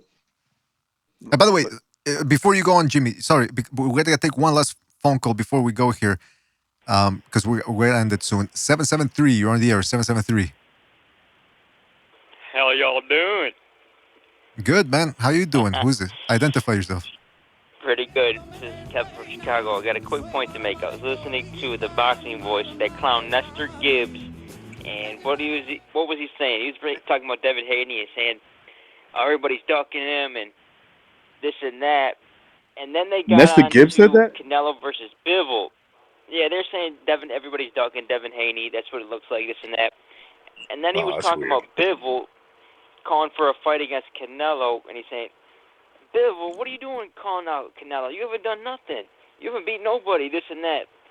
The double standard. I just wanted to point out that double standard there. Like, Bivol hasn't done caller. nothing. But Nestor Gibbs is the guy who actually admitted at one point he knows shit about boxing. No, did he really say that? No. He did say. Wait, time out. He did say that. I heard him say it. You can ask Stu. Okay, when Stu was on there, he said he doesn't know boxing. He don't. Okay, and I believe he still doesn't know it to this day, and that's 5 years later from him saying that. When I heard him say that he doesn't know boxing, he's got blinders on. Yeah. He sees things the way he sees things, and that's it. I mean, let's be honest. The number like one fucking. show. He's always gonna go with a certain way. He's a hustler. He's an East Coast hustler. I know those dudes. At least Well, he dude, admitted he it, has though. never paid. You know what? I know him. Hold on. Let Jack. Listen here, real quick. Yes, go ahead. You listen to one show and he contradicts himself like 3 or 4 times. Even some of his co-hosts call him like, "What didn't you say this dude? Didn't you say he can beat this guy? Or didn't you say that?" He's like, "Yeah, well, that's different, isn't it?" It's like you don't even see it, the hypocrisy sometimes. Another thing I was listening to is he was talking about Billy Joe Saunders, that incident with Billy Joe Saunders. He was saying, "Oh man, I think he should lose a big fight with Canelo. I think he should lose that big fight after that video. That was just stupid of him to do that. He should lose that fight for doing something so stupid, making that video like that." And he was talking about how people are in quarantine and domestic violence is up and it's this and that. And then later on in the show, he's talking about Gervonta Davis, saying, "Oh, I think we should do Gervonta Davis versus Ryan Garcia. I think that's a huge fight. That would be awesome." It's like, wait, so you're gonna bash on Billy Joe Saunders, but and think he should lose his big fight, but in the next 10 minutes later, you want to talk with Gervonta Davis? You think he should get a huge fight against Ryan Garcia? It's just stuff like that in the boxing community. Complete double standards, complete hypocrisy, and you see it on both sides. But I want to get your guys a touch on that. I don't want to leave it out there. Take it easy. Take it easy, man. Thank you for calling in. I appreciate your call. Thanks for call. I don't think it's on both sides. I agree with everything the caller said, but I don't think it's on both sides. I mean, you hear me talk. I mean, I bashed the white fighters like Vinny Paz, Rocky Martinez. I said things about. I just rate a man by his actions, and Gibbs is a fucking meathead. Let's just be honest. Well, at least he admitted at least he That's just admitted stupid that shit. Right, but at least according to Recognize, at least he admits he doesn't know shit about boxing. Because the worst are those But guys to say that about like, Look, he did it. He did it 5 years ago when I used to listen. I used to listen to him. I used to call him. Me and him used to talk. We were. Yeah, but he's he proved himself to be a guy who's not really a guy of ethics. When I told him that Miguel Cotto was going to beat Sergio Martinez, and he didn't. Nah, I don't remember that. Yeah, but he's a guy who admitted. He said, I don't really know shit about boxing because he got called out. He said Roy Jones was always a bum. Who did he beat? I'm like, dude, did you not know he beat James Toney? Oh, dude, he's a box rec champion, dude. I'm like, He's but all about that. He didn't even know that back then. No, but you know what I mean? Like I've heard him so many times make arguments. Well, he beat this kid, and that kid beat that kid. I'm like, dude, is he really? Is this his fucking argument? No, you could debunk him. The fact that he, like you just said, the caller, he's degrading and busting out fucking Billy Joe Sargent for making what's in essence a poor joke. A poor joke. Yeah, but then he's not going to say nothing about Giovanni Davis fucking, throttling his girlfriend in public. I mean, think about how many, if a dude's willing to do that, knowing everybody's got world star ready to go, and you're still going to put hands on her? Imagine how fast he is to grab her by the throat and fucking behind closed doors. Oh, and dude, it doesn't look good. It doesn't look good after he hit her. He tries to go up to this big black kid, and the black kid put his phone in and said, "Let's go." And he looked like he. Yeah, I seen that. Yeah. Okay, he looked like. Well, he had a bouncer with him. That same bouncer was always with Floyd. Okay, so he went over and kind of grabbed the Giovanni. I think Tank understood. Yeah, I'm a boxer, but if this kid puts hands on me, I could end up in the hospital. Okay. You know what? So. Go ahead. No, go ahead. No, I was just gonna say that. That's it. Like. There's a big difference between a guy hitting his girl and a guy talking about hitting his girl. And, making a joke about it. Yeah. Right, yeah. It's like, dude, and I don't even make a big deal about Devin Haney saying the white boy thing, but I think it's stupid because he's just putting a target on your back. But it's not, to me, it's not that. If he goes out there and he makes good fights and he's winning, I don't care about those comments. You know what I'm saying? Because I have a feeling that Anthony Joshua believes himself to be a superior person because of his skin color. That's his business. But as long as he's giving me good fights, that's all I care about. You know? Yeah. See, I don't get that. You could be right. I don't personally get that from Joshua. I think he was busting stones. I just don't. He could have been. You're right. Because the reason being, I just watch him interact with white people, and I saw a picture of his friends, and he hangs around like I guess they're tight in a circle. Usually, if someone thinks along those ways, they're not going to. But I could be totally wrong. Motherfucker could straight up hate white people. I'm just telling you my gut feeling. Or he doesn't hate them, Jimmy. He just believes himself to be superior. Because he is because he's black, which that's his opinion, And again, I always say, look, let's not be hypocrites about it. The guy did if that was really him, and I don't knock him for it because this was in private, even though he should have known better. Like. Anthony Joshua, be careful what you say to people over DM messages where they can show the world what you said, So, but it's his personal business. It's like what Tank did is totally different. He's hitting a girl on fucking camera, grabbing her, pulling her out of the chair. Yeah, come on, man. You can't compare that. And I'll tell you white people on Twitter were less angry about him saying that than the black people in the LDBC about him apologizing. They went ballistic over his apology. Yeah, that's the thing, man. It's interesting. They said that, they tried to justify by saying that he was just playing a heel. He's trying to be the bad guy. Then he apologized, which means that he didn't intend to do that. You know what I mean? Yeah, you know what? I don't blame the kid for apologizing, and here's why. I don't personally have a problem with it. This is gym talk. I've had people tell me, I've had black guys that I'm cool with say, this Puerto Rican ain't going to beat me. He ain't going to beat me today. There's no way. I've never lost to a Puerto Rican. Well, remember when we talked about Sorry, go ahead. No, I'm just saying that this is gym talk. So I don't really... I used to hate fighting Puerto Ricans. They always fought me tough. I only fought 3 of them, but man... They were just tough, so it was just luck of the draw. Sorry to cut you off, but... No, I get what... listen... You know what I mean? They always fought me tough. It's just gym talk, bro. It's just gym talk. like it's like me saying because you're black and you could fight totally different. Oh, you gonna run? You gonna run today? You're not gonna box? It's like Donald Trump when he said gym talk. All you gotta do is grab him by the pussy, but it's okay. Yeah. Now, look, I don't blame him for apologizing because he doesn't want to get caught up in the. Look, I see it. I see that. Well, he had to, right, bro? I mean, think about it. No, I of mean, if course, he's say down. becomes world champion, what advice? And he's looking for sponsorship, probably. Who's going to touch him with comments like that? If that label gets put on him, so it's just smart business. And I'll tell you, I look back at first, and I didn't mean to cut you off, recognize, but I'm not going to go in a couple minutes. I just want to say, at first, I really dogged his father. I said, "What a fucking idiot!" Laughing. I think his father was kind of surprised. I think he was taken back by that. Yeah, his father he didn't laugh. It was more like, "Oh, geez." But but at the same time, if you would have said, "I ain't losing to no fucking Ukrainian. I ain't losing to no kid from fucking Philadelphia," where Timo's from, I think, something like that. Say New York. Everybody's like, "Yeah, New York. Losing no kid in New York." Get nationalistic neighborhood about it. Nobody's gonna say nothing. You know why? Because all the colors live in the same neighborhoods. We can all relate because the skin is so thin, dude. Man, it's what's inside. Our heart's the same color and our blood's the same color. There you That's go. all And that matters. you know what I've said before also on Skin this gets all podcast? jacked up. I've also said on this podcast, are you going to judge somebody based on what they say or what they do? Because you can, everybody here, all races make fun of other races in their jokes. They have a joke, and the comedy of it is that, the racism in the joke is so outrageous that nobody with any common sense would believe it. That's the joke. That's part of the humor. So I don't call people racist necessarily just because of what they say. I judge them. I judge them on what they do. On what they do. That's the most important thing.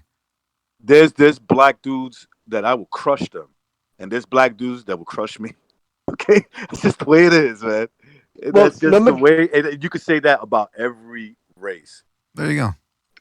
Well, there was a comedian in the early '90s who was funny. I mean, he used to say, he would say different things like, "Oh yeah, there's plenty of Irish people who are complete alcoholics, and black people, they never talk at the movies." But he was taking all these cultural things that, even not racism, every culture and every ethnic group has things just to their community. Exactly. Like Italians talk with their hands, are boisterous, but it's just cultural norms.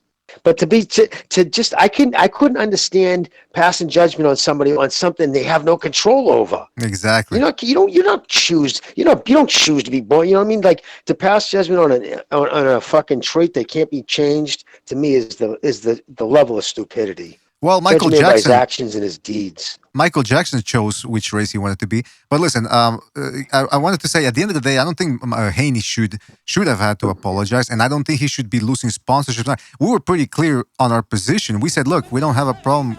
I mean, it was stupid. That's as far as it goes when it comes to problematic endeavors. But other than that, listen. You know what I would say about that too? That's it. Yeah, go ahead. I'm sorry, No, I was going to say, look. What's going on now? There's so many smart people on Twitter that look. Twitter is very biased towards this conservative talk, and a lot of those conservative talks are like white people, and so somebody could have gotten to Devin Haney and be like, "Look, there has been so many examples of privilege for your side, meaning you being black."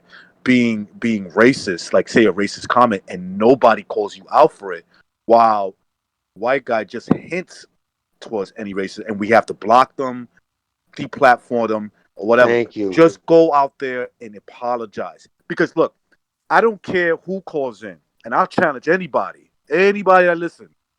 If you on social media and you know this, if a white person has to walk on eggshells, what they say. Okay, they will get the platform. Look at the race car driver who said the N-word on a video game, or I don't know, one of those. Not a video game. I'm sorry. He was racing, and there's an audio of him saying the N-word. Dude, he lost everything. Oh, he lost everything. Exactly, everything. He lost his sponsor, $10 million. He ended up losing. Stop it!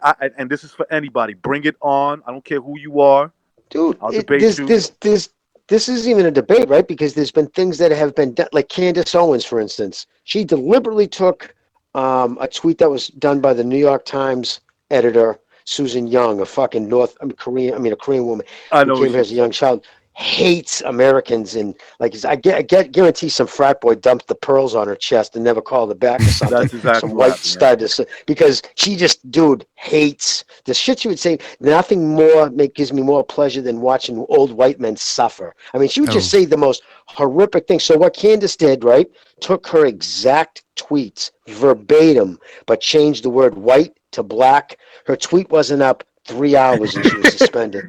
But you know what? This is Exactly. yeah. But that whole thing is dumb. That's why when I see certain channels, YouTube channels, and they're 90% of their content is about race.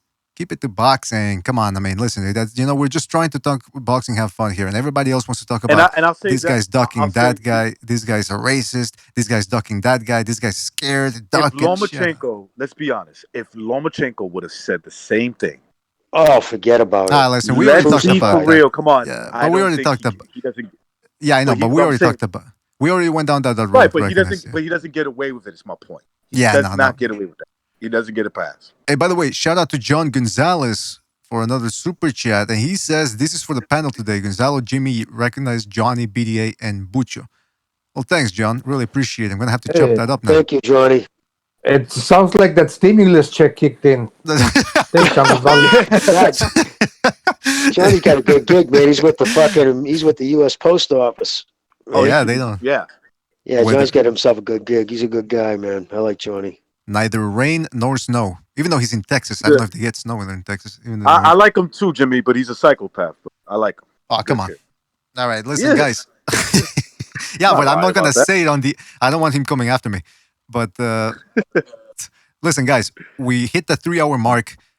We didn't have a time. We didn't have a limit because the last time we did have to go through 10 guys, but this time we didn't necessarily have to go through that. But let's just go through the list again of the guys we picked. So guys that aren't gonna make it into the Hall of Fame with our standards: Kelly Pavlik, Sergio Martinez, Zab Judah, Cisraket Sorangvisai, aka Wizak Seal Wangek, Mikkel Kessler, Rafael Marquez. I still don't know what the hell you guys were talking about with that one. Antonio Margarito. I might have to revisit that. BDA. Please do, because I'm gonna need some backup for the next episode when we keep adding more people to the list. Now, those guys that are gonna make it, a select few, only a few can negotiate this program. That is Manny Pacquiao, Timothy Bradley, Andrew Ward, Triple G. So that's what we got so far. Let us know in the comment section of this podcast. Let us know what you think, what we got right, what we got wrong. Don't be afraid, guys. So I want to thank again the panel. Yes. I was going to say real quick, because Bucho said when I was talking about the Hells Angels, he said something we could talk about like that maybe on your other show. Second Renaissance. Yeah, listen. If you guys ever want to talk about outlaw biker clubs, dude, I know that world like fucking Stu knows the mafia. I know that. It's probably nothing I couldn't answer on that world. Yeah, so listen. if you guys ever want to talk about that, it's a pretty crazy subject. We're overdue. We're overdue for a second Renaissance show. Now the thing I got Jimmy. I got some questions about that. All right. Yeah, some shit from New York, and I know you would know it too. I got you, brother. I saw a documentary. That club, good. Actually, I'll bring that up in there. Yeah, we're overdue for a second Renaissance episode, so we're gonna do one. It's not gonna be a set subject. It's just gonna be. I think so far what we're gonna do with second Renaissance is just get together and just shoot the shit and see what happens. I think that's the best thing because the reason why I think it would be a good subject, dude, because you guys are from Montreal, and that's a huge. You would think not Canada because it's cold, but MC life is huge up in Canada. Oh yeah. Those guys. Well, we were talking a little bit about it in an unofficial second Renaissance that we did. Recognize yourself and myself, and it never aired because we weren't recording. But we talked a little bit about the bikers. So definitely we could talk about that because there's some mean motherfuckers in that organization. So absolutely, man. Oh yeah, man. Oh yeah. Boom Mashad, he's the guy there. After he had 2 fucking prison guards murdered, he showed up at a boxing match and they gave him a standing ovation. And the detective who arrested him was there, and he was disgusted. I know all about the Canadian bikers too. I got a story about Laval, what they did to them. She looked at her, pretty disgusting. Blood brothers, executed his own blood brother when they came through the door because they were dubbed too crazy to live. That's a true story. Jeez, Louise. 1982. By the way, What Virtuoso. about the Mongols? The Mongols, Jimmy. They They could lost be it. Oh, I can say. Yeah, oh yeah. No, I can tell you all about that. The reason why they don't get respect because they let kids. They basically grabbed all the Mexican gangbangers off the street, threw patches on them for numbers. So they just, you know what I mean. But there is plenty of Mexican motorcycle clubs that are badass. Hey, wasn't the former governor, wrestler, and Navy SEAL Jesse Ventura a Mongol? I know he rides. I didn't know if he was a Mongol. I think he said he was. Because usually anything with. Oh really? Well, I wouldn't surprise. They were selling the patch for a while there to get their numbers up when they first went after the Lofton shootout in 2002. They started actually selling patches. You could buy one. And I want to talk to you, Jimmy, about. Maybe we'll save it for second Renaissance, but it had to do with a big shootout that happened recently, maybe like 2 years ago. Biker gang, 9 people dead, 22 shot. It's on video. Jeez, Luis. Wow, That's, New York? No, Texas. Oh, Texas. Okay. Yeah. Wow. Well, John Gonzalez is mentioning that. And read more about it. Yeah, John Gonzalez is bringing something similar because he's from Texas. Texas is Bandino territory. Hey, it's like a movie. You see that shootout? You'll see it. It's like they could fucking make a movie out of that shootout. Yeah, Texas is a stronghold for the Bandinos, like Philadelphia. That's who they were. That's who was fighting the Bandinos. Yeah, the Bandinos. That's Texas. That's their stronghold. Like the Pagans is Philadelphia. Although the Hell's Angels made some inroads in there too. But all right, listen, fellas, we gotta go. Thank you for joining us. Absolutely, man. Take it easy, man. Thanks for having me, guys. Thank you guys for being on. Shout out to Recognize, Jimmy, Gonzalo, Johnny Boy. Mark was here as well, aka Unrivaled. My co-host Bucho. Thank you guys for joining us. Really appreciate it. Who else? Oh, yeah, by the way, we also got to go with the. I can't forget everybody who donated. Everybody who called in too, by the way. Everybody in the chat room. Everybody that donated. Hold on a second. Oh, come on. It's not. All right, hold on a second. I got to update the list here. Corruption in boxing is BDA. Last I saw, boxing incorporates 17 weight classes. This show covers the same ones 5 or 6 repeatedly. What are you talking about? Reread the list, man. It was a pretty good list, and we didn't even scratch the surface of everybody we got on the list. Can't get through everybody. But we're going to go through it, man. Don't worry about it. I got you, Corruption. I got you. Want to give a shout out to Virtuoso, Stephen Schneider, Project Jab, John Gonzalez, who donated with the super chat. Thank you guys for your contributions. And of course, I can't forget everybody in the chat from Vince Vegas, Travis the Chimp, John Gonzalez, Nation State, Joe Cool, Virtuoso, Corruption in Boxing, Jonathan Morrison, Straight G turned pro, Smarty Jones, Grievous. Hope I didn't forget anybody. Amok PvP. You're gonna call in next time. B-Space. Smarty Jones, I think I already mentioned him. I gotta go all the way back for the list here. Hadja. Thank you guys for joining us. Really appreciate it. Don't forget to like, subscribe to BDA Live, our main channel. We'll take it easy, guys. See you on the next one. I'm gonna go grab something to eat. Take it easy, guys.